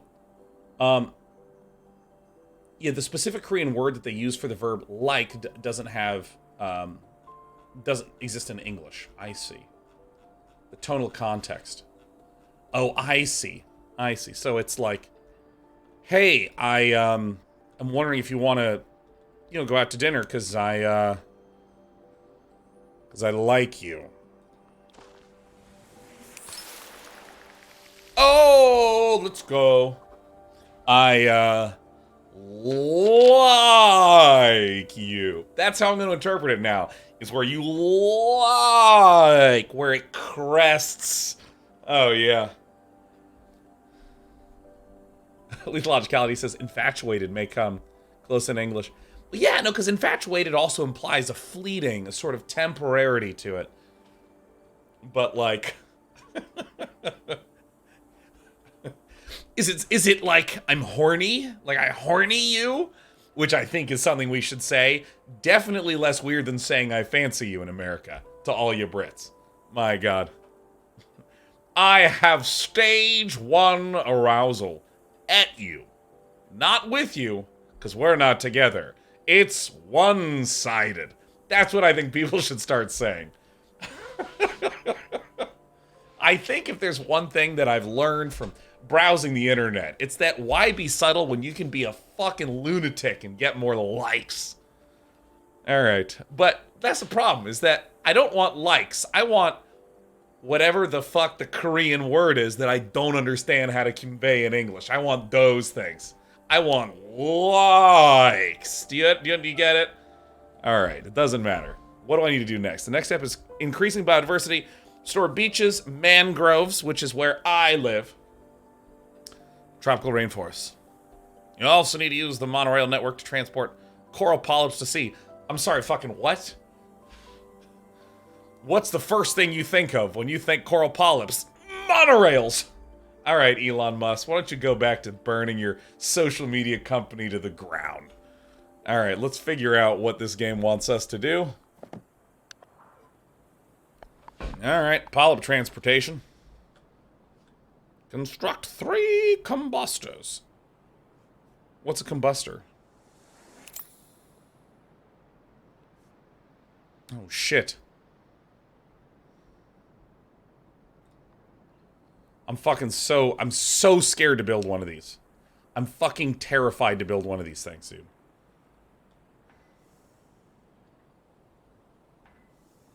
Fuck, do I really want to do this?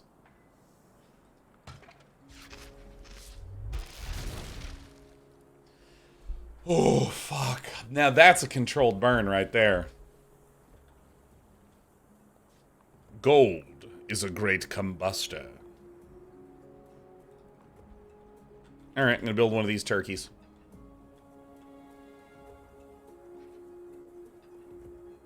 Dude, Britt would fucking love this game. I'm gonna get this game for her. It's gonna win Husband of the Year. Well, what did you expect? I like her. See, I can use it. I can use the words.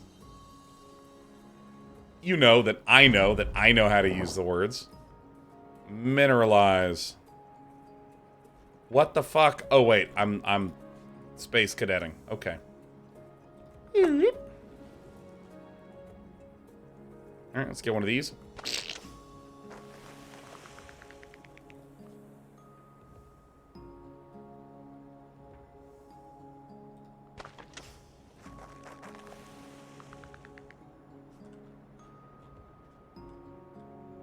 Yo, this game fucking rules, dude. Lean into the fancy, Sean. I'm not gonna do it. I'm not gonna do it, man. They're like British English and American English. They're too different. They're literally too different. Moss on rock faces?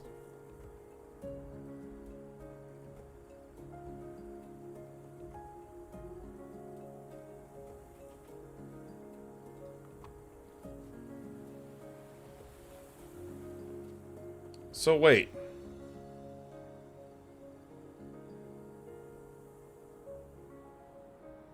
Okay, so I need to heat this shit up. We gotta fucking heat this shit up. I shall make a controlled burn. +7 from heaven? Sure. Bang. Boom. Crab populate beaches. Migratory birds are here.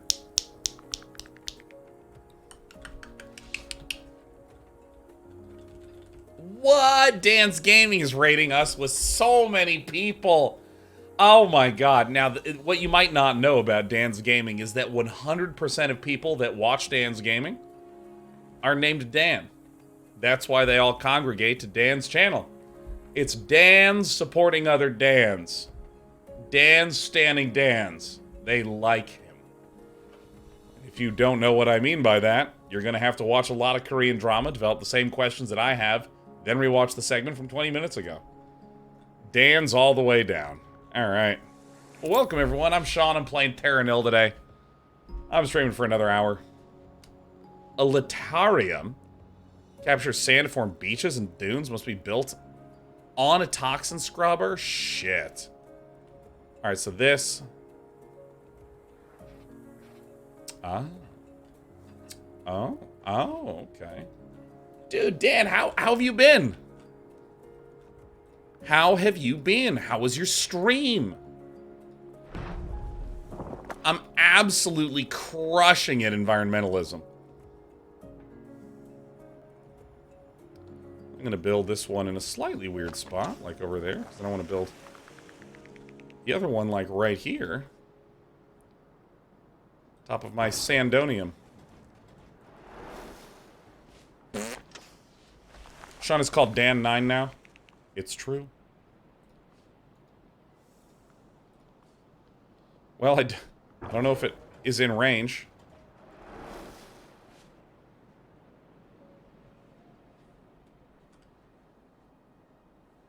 Alright, doesn't show me the power grid, which is fucking Turkey Town.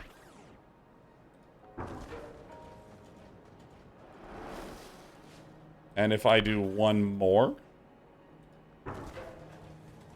No way! Look at the Stretch Armstrong over on this guy. Alright. Oh. I thought that popped up not automatically. We got 241.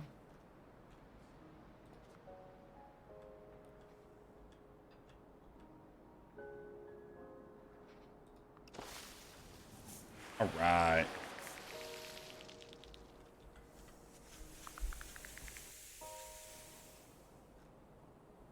Now, also, in case any of you are curious, yeah, I definitely take my time playing every game. I am like the slowest gamer around. It's because I like talking so much. I think talking's rad.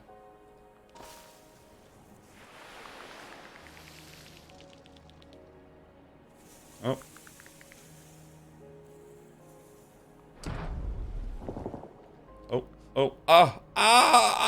I need more hotkeys.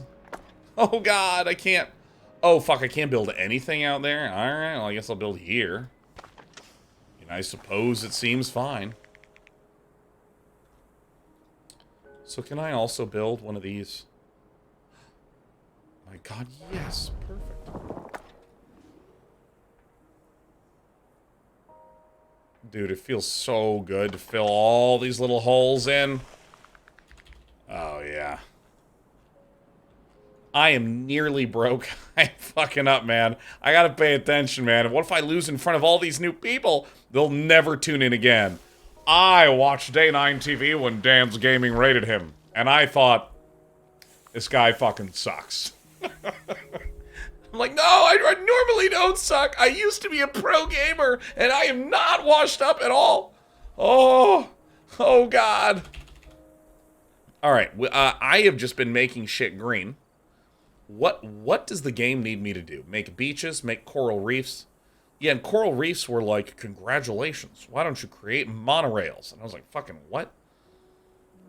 All right, so we want some beaches. We want more humidity. I'll build this out here. The Flame says, teach me to be a better RTS gamer, Day 9. You got it. Build your fucking workers. And there you go. Welcome to Grandmaster League. Not actually that much of a joke. Oh, I didn't get the moss. Damped. Damped. Alright.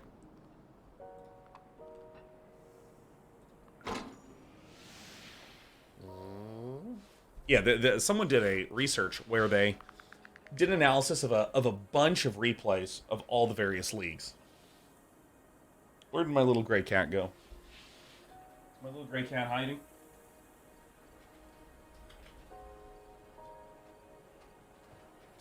Wait.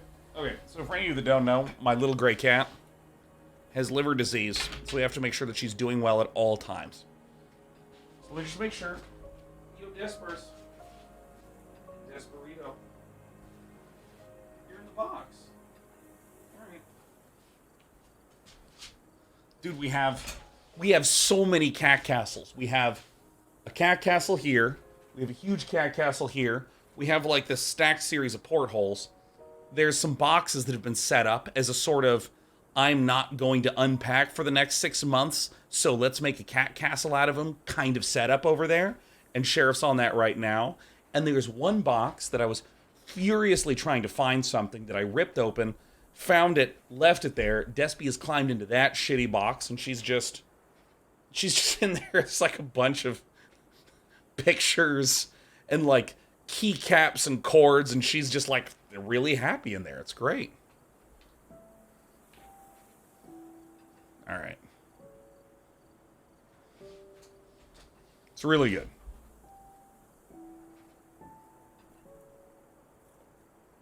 Yeah, my cat's recovering. She's doing well. But I am a little bit more obsessing over her. Alright, so let's get back to playing the video game. Hydroponium, or like the hyponium. I want to go ahead and I want to build some beaches. Oh, you want me to make more cloud seeders? Yeah, sure. Yeah, sure. Yeah, I mean, like, yeah, sure. Whoosh. Alright. Oh god, the game gave me a notification. Man, I can't handle this shit. Shade cloth pillar.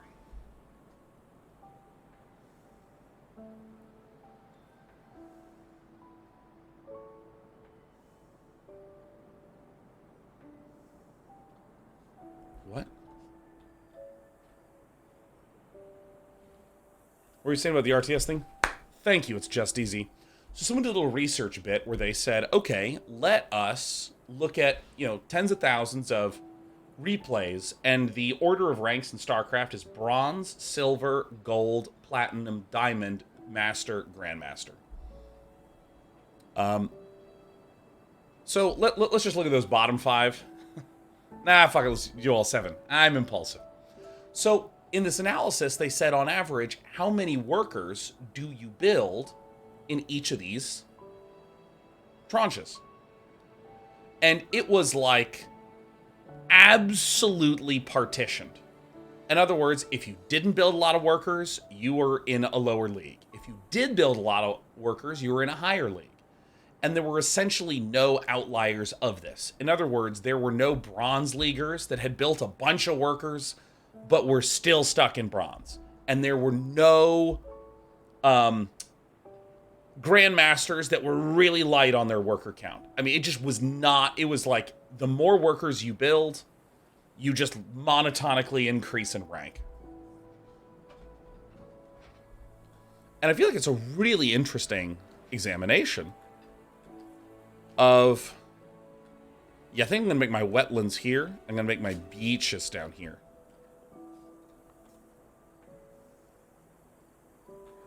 Is that how I want to do it?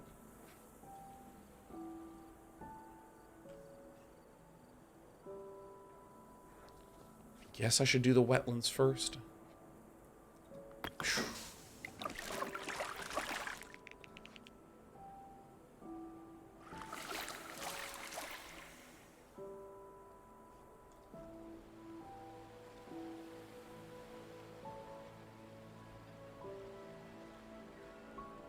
What the fuck is a mangrove?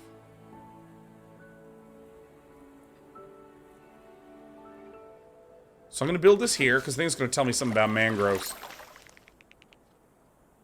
Increase the salinity of the surrounding area, allowing mangroves to flourish. What? Are we about to take a trip to Man City?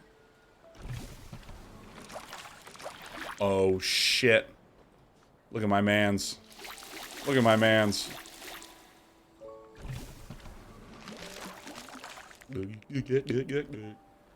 Alright.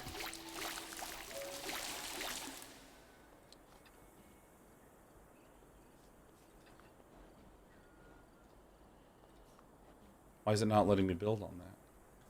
I can't figure it out. Is this really not in range of any water? Alright.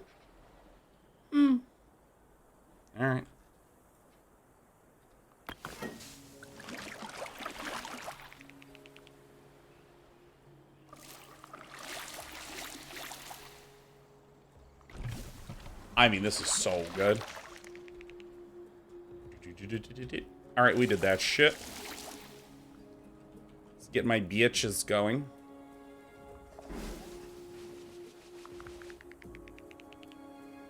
%50 biodiversity? I don't know what that means. Oh, ideal gives me more dollars back.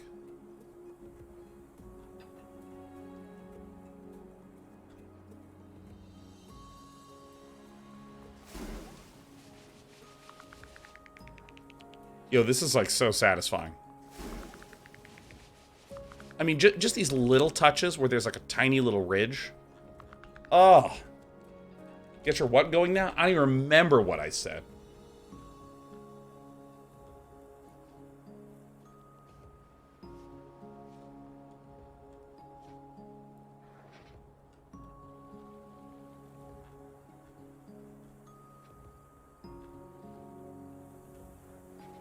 Do I want to go down here? I think this looks cool.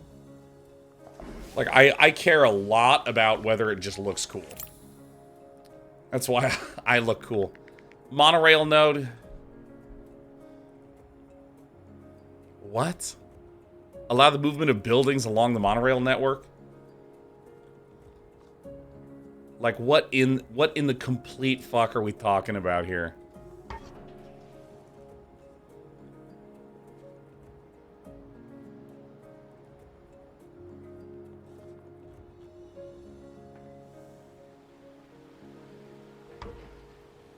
Move a building from inner range of this monorail node to inner range of another connected monorail node.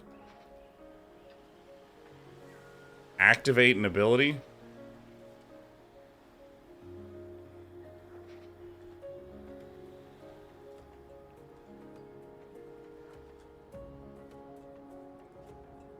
So wait a whole fucking minute here.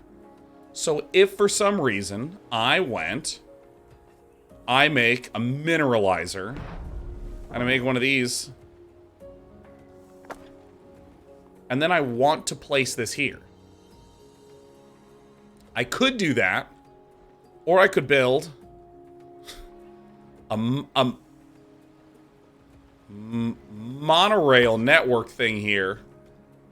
I can then select this, activate it,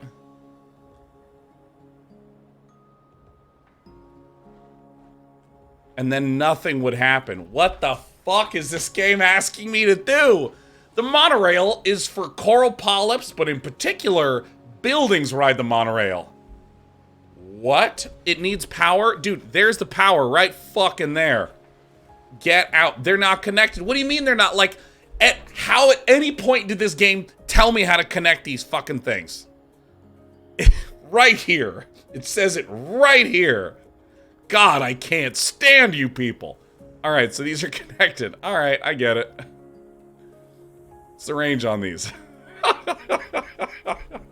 Ah, fuck, I'm embarrassed. But, yeah, that's fine. Alright, so maybe I put this here.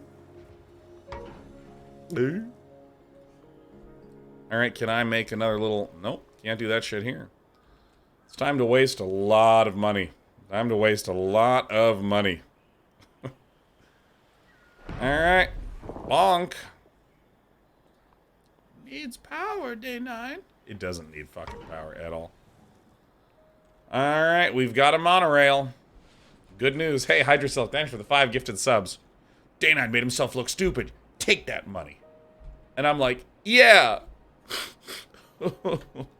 So I can then click on this, click on that, build it there.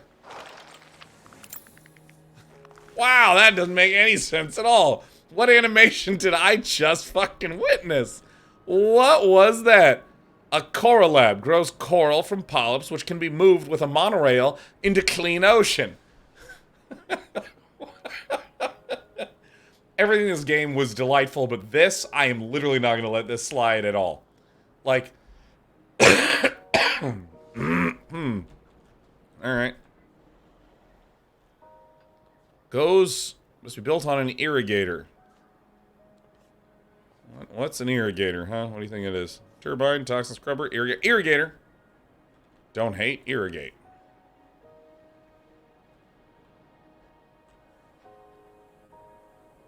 So, how do I do this? You know what? You know what? I'm gonna do something that's rare for me. I'm gonna do something that demonstrates that I don't give a fuck. See that? Probably never seen that before, huh? Oh, it needs to be hotter, huh? Alright, well, let's blow shit up. Gold is a great combustor.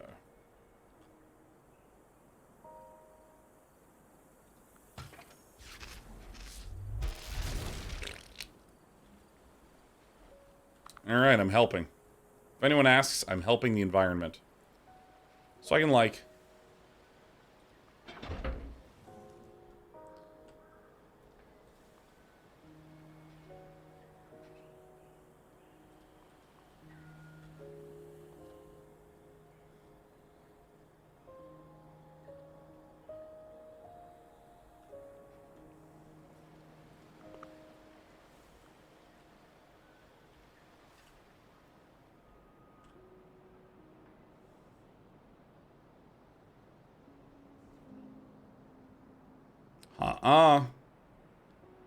This is not the game. Here it comes. And then we're gonna throw you out in the middle of the ocean. Okay, no we're not.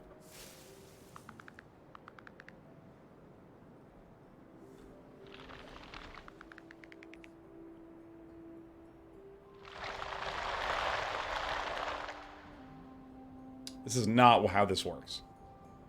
This is not how this works. I genuinely do not believe that this is what is happening in this game right now. Alright, let's do it again.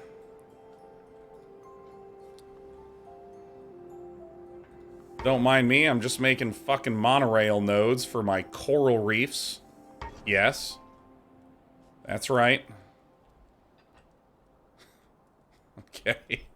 Alright, well, it looks like the monorail can't quite connect to the rest of the monorail network, so I suppose that what I'll need to do is I'll need to mineralize some of this shit so I can extend my monorail network that, again, this is for the coral reefs. Like, you might be wondering why coral shows up around train lines so often. It's because of what you're seeing here.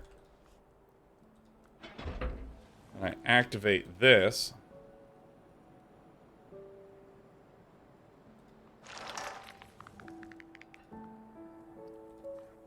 Place this fucker here.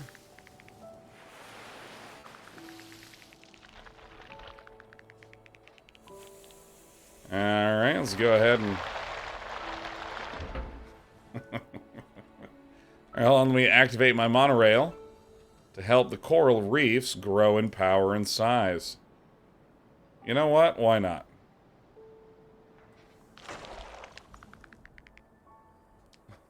JX says that is indeed why Chicago is known for its lush coral reefs. Yes. That's true. That's true. I remember reading that. Obama was a big fan of the coral reefs when he lived there, and when he used to take the monorail to work, as a lot of people in the Chicago area do, next to all the fucking coral that are heading to Lake Michigan to be deposited by the monorail to help with biodiversity. I remember reading that, yeah. Now, I want to fill this part in the middle because I think that it will look cool. But I want the record to show again, just one more time, that the idea of what we're doing is ridiculous. Absolutely hilarious. Alright, well,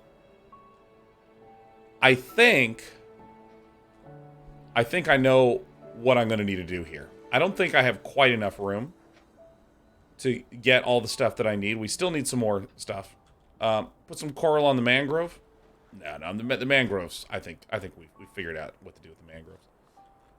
So the power turkeys, it's too close to another turbine. Alright, let's get... We require more minerals. Alright, so I'll do this.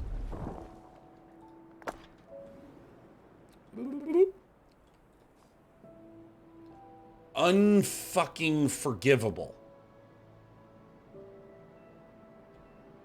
You are joking the shit out of me right now. I'm so annoyed. I am annoyed. Alright, so let's do this.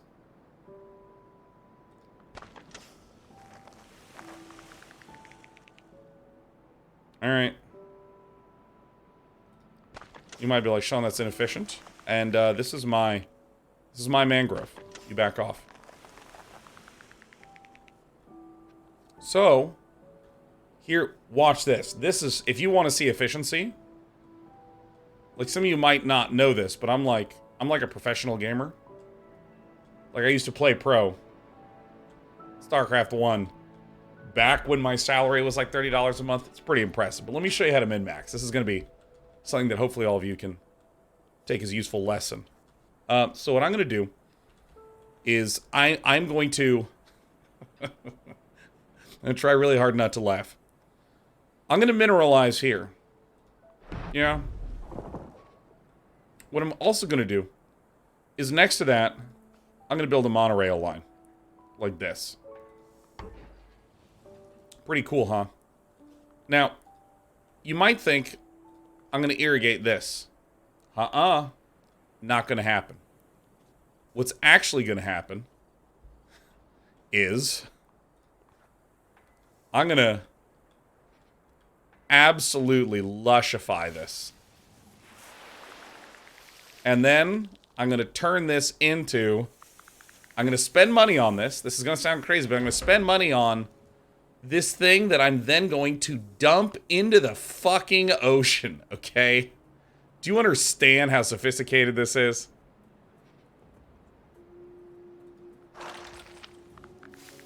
Alright, we're helping the environment. Now you might think, whoa, yo, day 9. What about this other area? Don't worry. Remember that efficiency I was talking about earlier? Here it goes.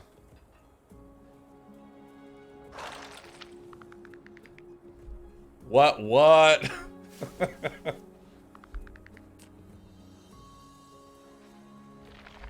There we go, now it's growing. I mean, I will admit, this is fun and looks cool, but the idea of there being monorails is straight hilarious to me.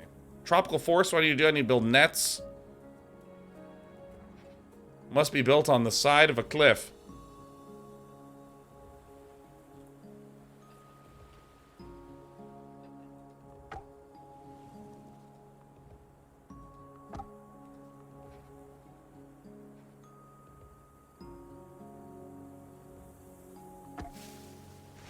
Flop.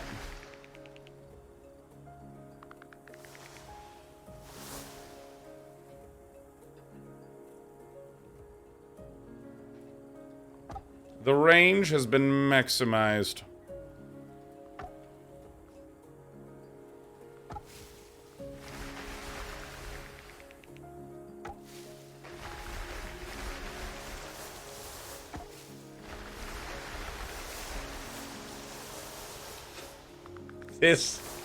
This looks so much like I'm making a fucking mess of everything. Like this. Look at this fucking area, man. This looks like I am doing horrible things to the environment, man. I got trains fucking careening off rails into the ocean. I have these like giant nets with windmills inside of them. Like, it's just so dangerous to be here. I've exploded shit to increase the temperature, man. It's just like a dangerous place to live. Oh my god. That's fucking so bad, man. Oh, shit. Alright. Here we go. Bam. One of yous. I can always get the monorail out and dump these into the ocean for some coral later. What we're gonna do, hear me out, is we're going to enrich this. Looks nice, right? Looks nice. You might be thinking, what now, Day 9? How does that help? And the answer is, I'm gonna fucking staple nets to cliffs. Why would you do that? To you, I would say, you need to shut the fuck up right now or I'll fucking kill you. Alright, that's the logic. Alright, let's net this up. Alright, so here. Let's get this up there. There it is. Like, look at this place. Alright, excellent. Oh, I truly am just like a perfect terraformer.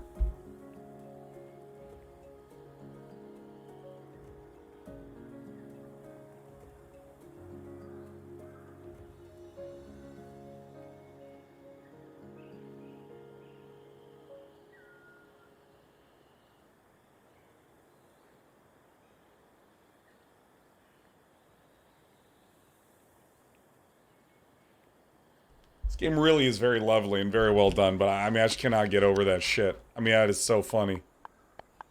Boop, bop, boop, boop, boop, boop, boop. Construct 0 more monorails. Yeah, we're fucking kidding here. So I need to monorail it up. Monorailius, is that what we're doing? So, wait. I'm gonna build a monorail network.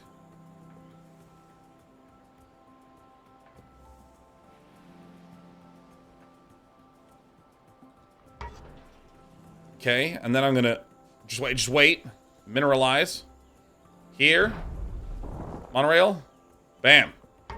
Can't even tell. This doesn't make any sense. Can't even tell. Uh-oh. Uh-oh, what's happened? What's going on, Day Night? Can you connect over to here? Mineralize right in, but... I mean, in, but... maybe.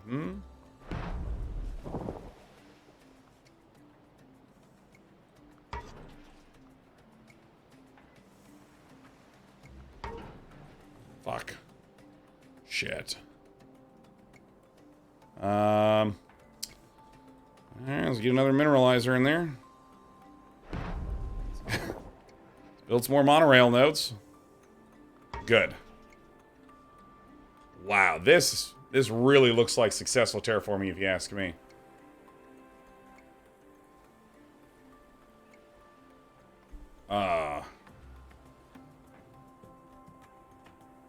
You know what? Yeah. And watch this.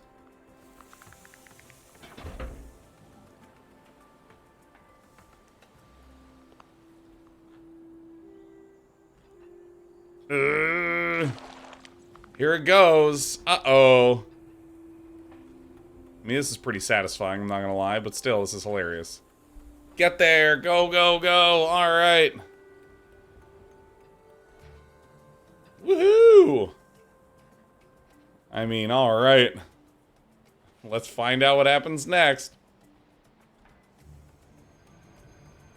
Oh! Out it goes. Okay, so I also need to detonate some more shit to... We need it above 40C, huh? So if I can get a combustor...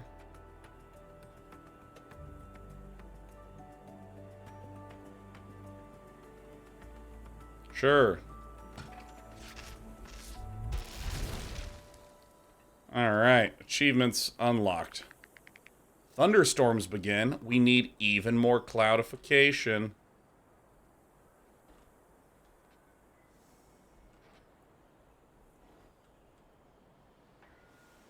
Oh. Thunderstorms. Alright. Alright. Okay, what does the game even need me to do? Airship. Boop. Animal observatory. Yeah, let's build one of these right here. And then we're gonna need a recycler station.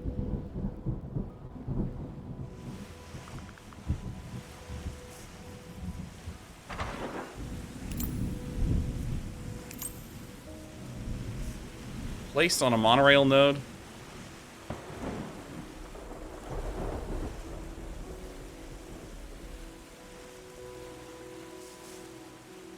Am I gonna have to monorail the whole way through fucking everything?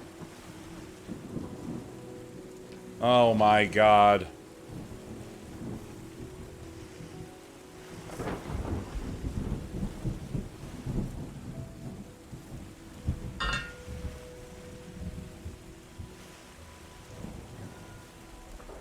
All right.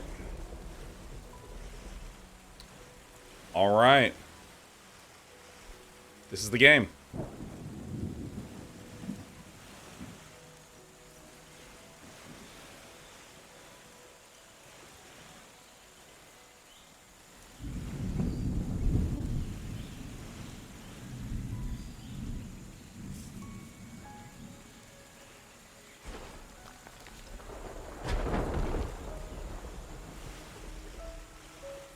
All right. So this is how this works.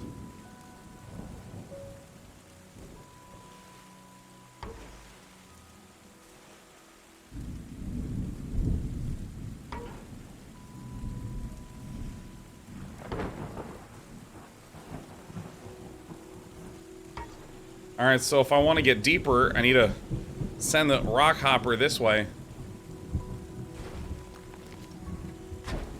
All right.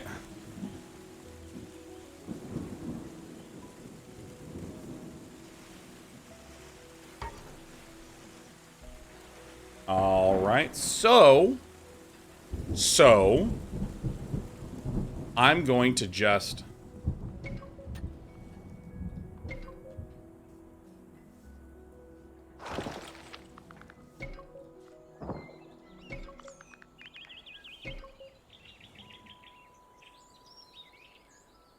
We're fucking kidding me. We're fucking literally kidding me. I have to rebuild all that shit I just destroyed? Because it doesn't... Oh my god, I want to throw up. Oh my god. Ugh. Okay. Alright, hold on. Hold on, I'm rebuilding this. I don't know what it is about this monorail thing, but I just cannot take this thing seriously. Alright, let me do my animal scanimals first. This beach-dwelling reptile lives on an island where it can retreat into its shell. It's an island, but it's not a beachy island. I don't even think I have a beachy island. Holy fucking shit, it just destroyed all my shit. Oh my god, fuck. Oh fucking shit, I gotta rebuild all my monorails. Alright, hold on. Hold on. Oh shit, where's my scanner? Okay. Jesus fucking shit, man. Alright, hold on. Where's the animal scanner? Is it in 3? There it is. There it is. Let's get this guy here. And what do I need to do to make a beach? Litarium.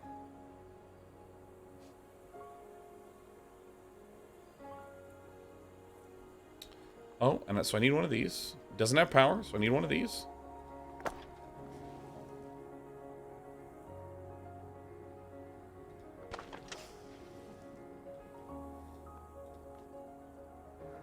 Fucking run out of money here, man. Okay. I like turtles. This unusually shaped creature glides in the ocean river near river estuaries and coral reefs. What in fuck's name is an estuary? I have no idea what an estuary is.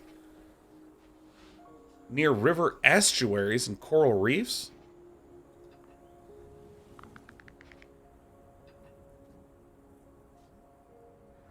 Alright, that was it.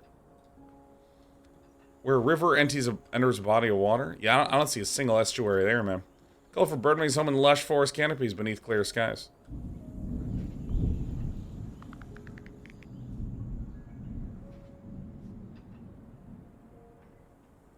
No buildings in range?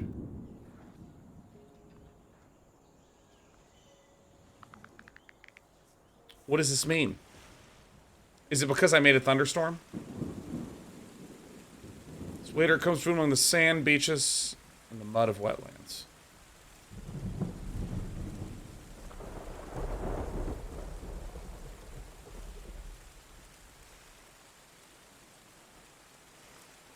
Alright, I don't care. Aquatic predator lives in both dense coral.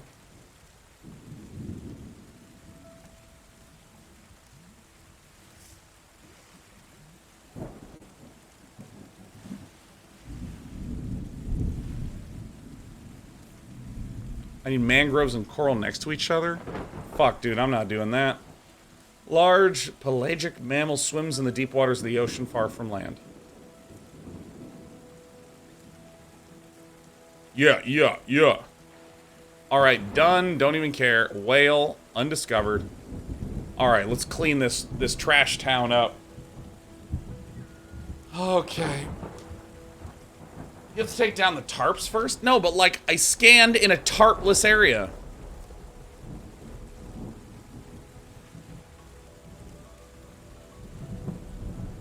Oh, never mind. I got parrots.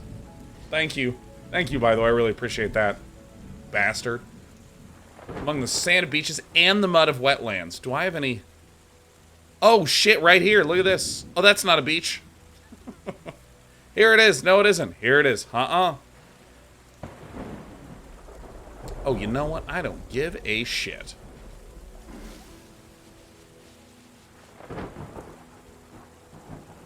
There it is. Wait, what? 10 tiles.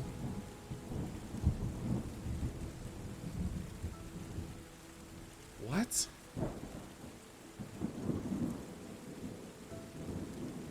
This is a beach.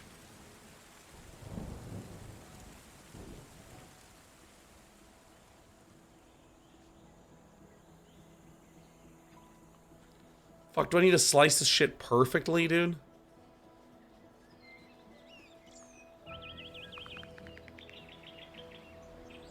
Those are mangroves, not wetlands? Oh, I thought a mangrove was like a higher level form of wet. I thought it was the same thing. I thought it's like in Age of Empires when you get like an archer and it becomes a crossbowman and an arbalester. Like, is an arbalester different than an archer? It's a better archer. Like, if you cut the skin off of an arbalester, a crossbowman would climb out. And then, similarly, an archer would climb out of a crossbowman. That's how I thought this worked. This fucking game. Alright. Wet time. Alright. Time to do a little scan. I really feel like I'm ruining this environment. Alright, good. Dense coral in the waters of the mangrove forest. Dense coral, waters of the mangrove forest. Oh. Right? This is it. This is the game. Yeah, we got a reef shark. Oh, he's so cute. I love him. What would climb out of you? My brother. Oh! Shit! Fucking snapped his neck. Because I'm the arbalester and he's the crossbowman. Like, he's good, but, like, I'm just, like, a better... Because, like, I'm tier 4. I'm, like, Imperial Age. Most of you die before you can ever build one of me, is what I'm trying to say. What would climb out of you, Sean? Bees. Do the rocks stay? So I can use this ridiculous device? Yeah, to shore! Boop! Bang! This is so fucking ridiculous. Alright, I need to get to this. I need to be able to get to that. We need to get here. Okay, so.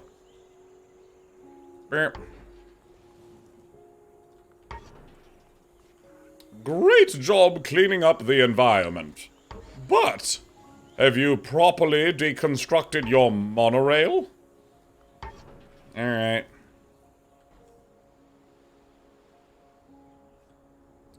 This is Turkey Town if I ever saw it. Alright, so we're gonna need to start... Need to monorail my way up this way.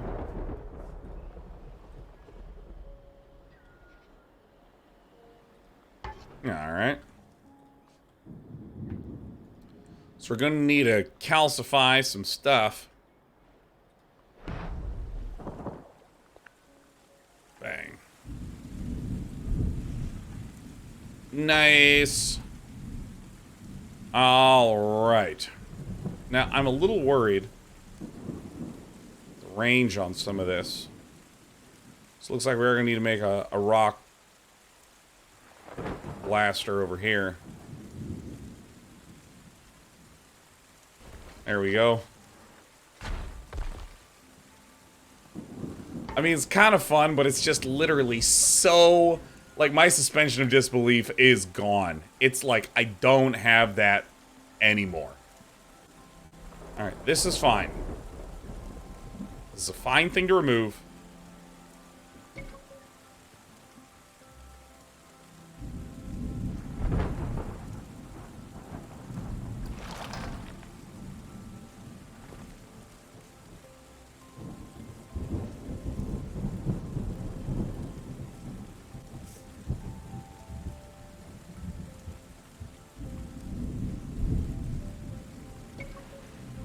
I'm doing this one at a fucking time.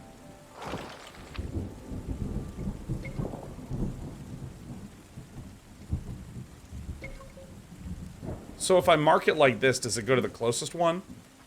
It goes in order. Good.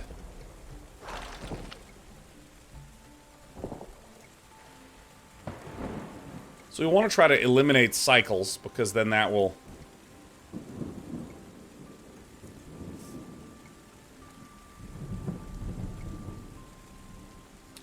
make sure that shit doesn't get too fucked from here.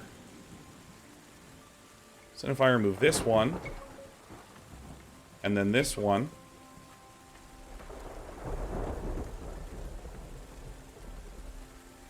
All right, we should be good.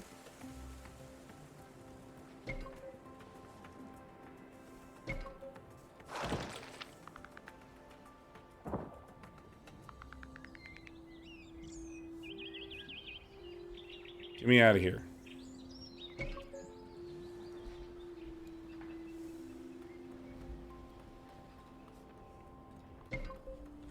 What are we trying to do? Okay, so King Sasquatch Dave. This is a multi-phasic land rehabilitation journey video game. Now, the way it works is... What in fuck's name? Why did it not do these? It's not in order. It's just shit. It doesn't do anything in order. I need to do it one at a time, like the shittiest employee of all time. Type this line of code. Don't fucking hit enter. Hit a semicolon. You cut the line. I fucking did not Reshall's 42. Look at this. I marked these two fuckers first. I marked these first. I think this is a just absolute bastard fest. And don't think that you're excluded from being one of the bastards in this story.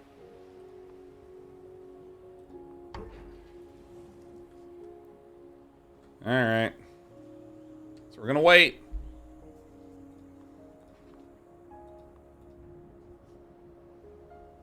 You cut the line. Didn't take the route you think. Yeah, let me actually just back up. Since this is gonna take for fucking ever, let me explain what happened. Which is that,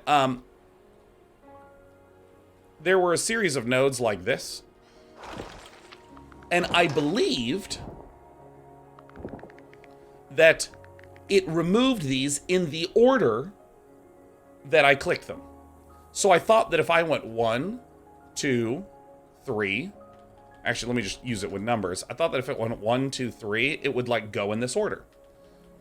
And this is really important because we have multiple routes and connections between places. So I thought that, for instance, if I went 1, 2, 3, 4, 5, like, let's say I just went click, click, click, click, click. I thought that it would absolutely get these two out of here. And then I thought with these fuckers out of the picture, it would just go 3, 4, 5. This is what I thought was happening. It turns out that's not what happens. So I assume what happened is it did this one first, disconnecting this line. And then it did this one second. And then I think it just went to whatever one was fucking closest. So here's the thing. Some of you are saying it recalculated the route. Again, I thought that it went in order of nodes. And remember, if it goes in the order of nodes, there's no such fucking thing as a route. There's no such thing as a route. So it's not that the route changed and that's the problem. The problem is I thought it went in node order and it doesn't go in node order. It can't because you cut the route. Yo. The route is not cut.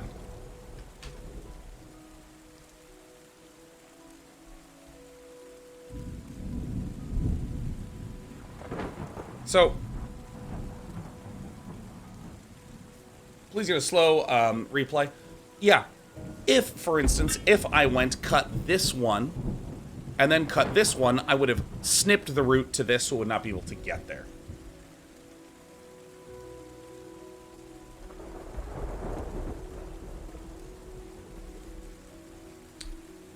Got the other route when the monorail was passing through. Hold on, I'm going on sub-only chat. Because people are driving me fucking crazy. People are driving me insane. So, let's back up. Let us back up. Let us back up. This is going to be a valuable lesson in communication. Let us begin with my original statement. Now, I'm sure what some of you are like was, no, I know your original statement, but what I'm saying is, and if that's what you're doing, immediately you're failing in the conversation. Let me walk you through it. If there's a divergence where I feel like I'm talking about this and you feel like you're talking about this, a common thing to do is to want to rush. No, that's not what I'm saying, so let me get to my point. No. What we want to do is we want to pull back to the start and we want to go really slowly. So let's go through it really slowly. Here's what I believed was happening. Here's what I believed was happening. 1, 2, 3. I thought that if you marked this in order 1, 2, 3, it would always go get 1, get 2, get 3. I thought that it would always, 100% of the time, do it in this order, regardless if there were other nodes and other routes doing other things. I thought it would 100% go in this order. Because I also thought that there was one car. I thought that there was one car. Just moving out to 1, coming back, going out to 2, coming back, going out to 3, coming back. Is that not the case? Because, I mean, the answer, I believe, is yes. I believe the answer is, Sean, that is not the case. There's multiple cars doing multiple things. Sergeant says, from my experience in the game, it releases the drones in pick order, and then the drones take the shortest route to their node. I see. There's not one car, there's multiple cars. Great. So, I marked in the correct order according to this logic. And so, here's where I want to highlight the communication gap that was happening. People were saying, no, it snipped the route, it snipped the route, it snipped the route. That is not where the misunderstanding was coming from. The statement that I was basing this on was that there is exactly a single car going in order 1, 2, 3.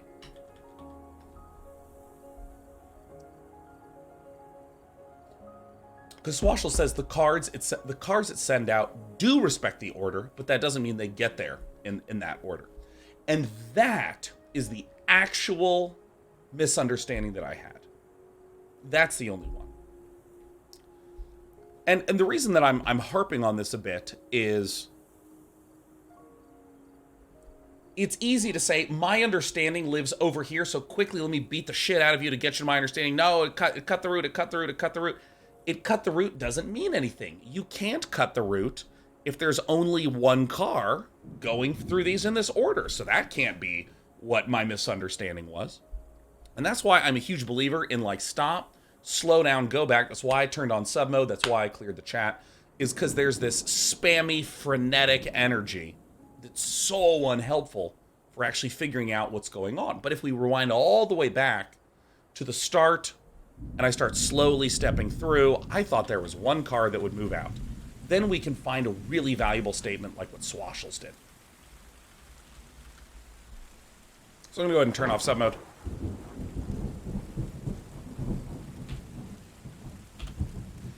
And I honestly think that this is something that... I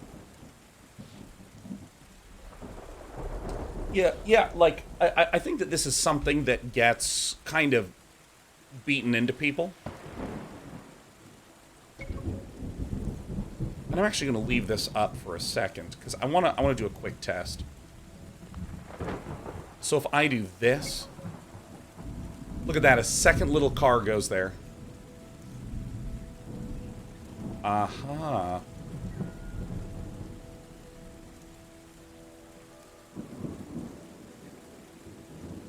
I see, look at that. Amazing. Interesting. All right. But yeah, I feel like in schools, it's bludgeoned into students this idea that debate is about victory. It is about, I am right and you are wrong. So I'm actually going to do this in this sequence. 1, 2, 3, 4, like that.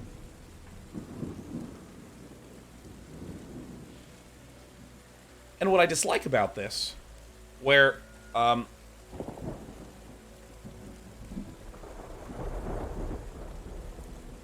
really just hate this model of communication. This like, no, fucking beat the shit out, oh my god, fuck off. I really, really hate this model of communication because it generally doesn't help anyone get anywhere in terms of learning what the heck happened. It's so instead emphasizing who's right and who's wrong. Because clearly something went wrong, and I'm trying to figure out how to prevent that from happening again. And it looks like I need another monorail station.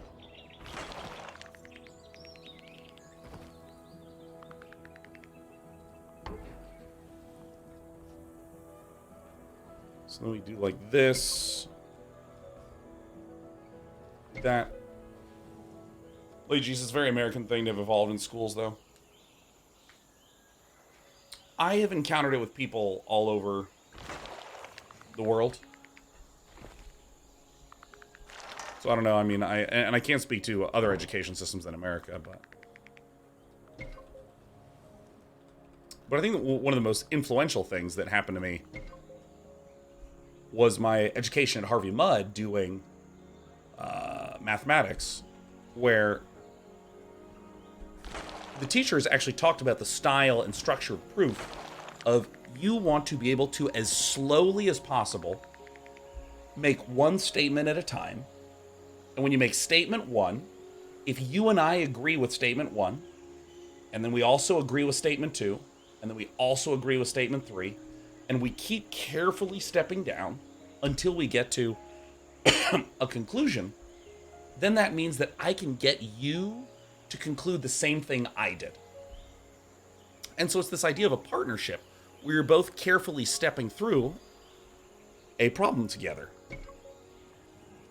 making sure that you agree at each statement. And that's very different from the bludgeon you debate style of communication that I was talking about before, which is like, statement one, I want to do this. All right, do we agree with this? Okay, statement two, do we agree with this? And then, if there's someone who does this, I took debate, and I'm going to bludgeon you. The way it works is, I make statement one, and they're like, all right, statement 2, 3, 4, 5, 6. And I'm like, okay, I'm going to come back to statement one. Sean, you're not paying attention. Statement 17 really is what you got to be focusing on, where I'm like, whoa, stop. Now, there's another thing that I think is really important to note here, which is that a 1 to several thousand person communication is not the most ideal form of I ask something, you answer, which, you know, puts me in a situation where I'm like, yo, let's use some heavy-handed tools. Let's go into sub-only mode, something like that.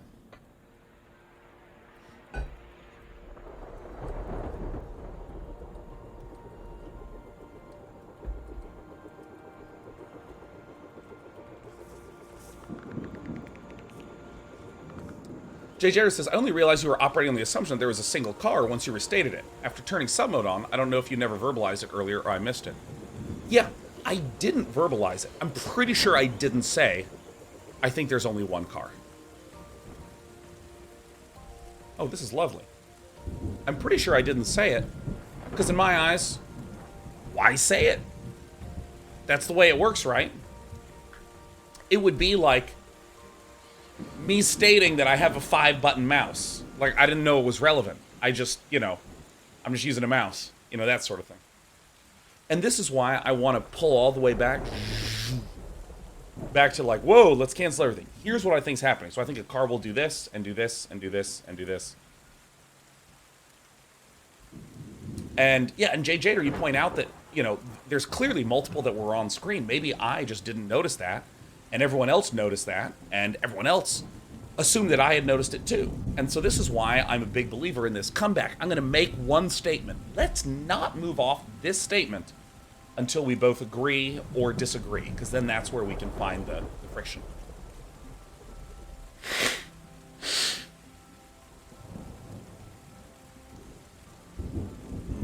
And I'm sounding a little more hoarse today, because I'm recovering from illness.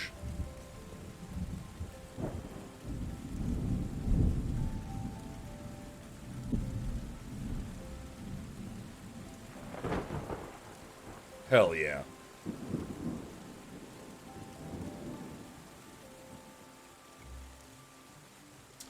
Now, normally I would like to go a little longer, but around 4 p.m. I have to pump Despy's guts full of meds.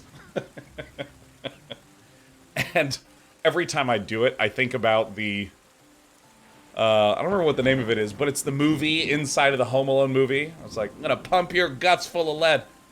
Pump this cat full of meds, man.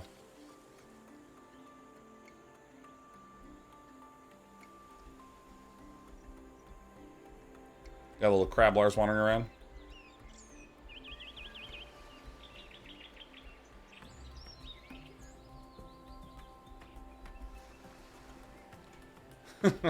Flame says, in RTS, my workers keep on doing the wrong things. I think I misunderstand the orders they're getting. Oh yeah, Flames, I'm going to be here for about 10 more minutes. If you want to talk RTS, I would love to.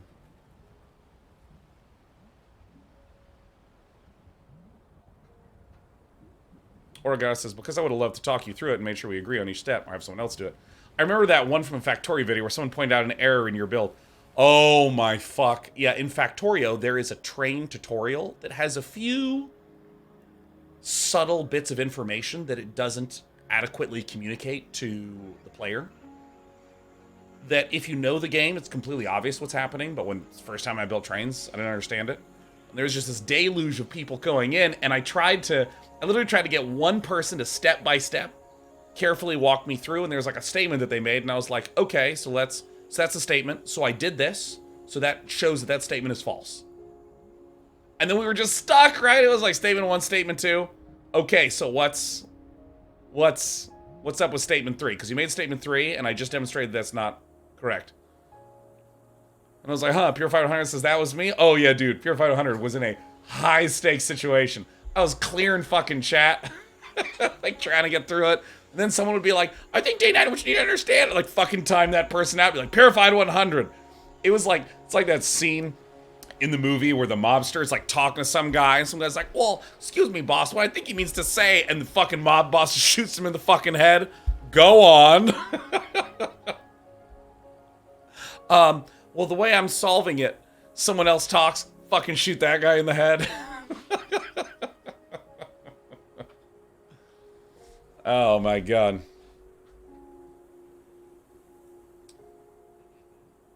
Cabin Saint Lurgirl says, hey, then I don't have any RTS games you're into now that you would suggest? Well, I mean, there's like a list of 5. I mean, basically, alright, if you want to play RTS games, here is your list. The best choice is StarCraft 2. Period. It's the most polished, has an amazing campaign, has an amazing co-op mode, has a metric fuckload of content. It's great. In second place, I would suggest Age of Empires 4, actually. It's modern enough, has pretty graphics. I think it is the weakest RTS of all the ones that I'm going to list. But I think that if you're coming in cold, I recommend that one. I said there's 5. I think there's only 4. Why did I think there were 5? StarCraft 2, Age of Empires 4. Now, Age of Empires 2 is the RTS that I've been following the most in the last 18 months. Like an absolute metric shitload. But it is third because it's quite hard to play. It's quite clunky. Oh, thank you, Years Rider. Thank you, Years Rider. That was the 5th one. Very elegant arc, really fun, but it's very clunky and awkward to play. The 4th one on the list, if you're looking for something different, would be Warcraft 3. I think Warcraft 3 is still one of the most robust, content-rich, interesting, fun, quality RTS games there. And the last one, if you really fucking hate yourself but want to play one game and none other for the rest of your life, play Brood War. StarCraft Brood War. That would be the order.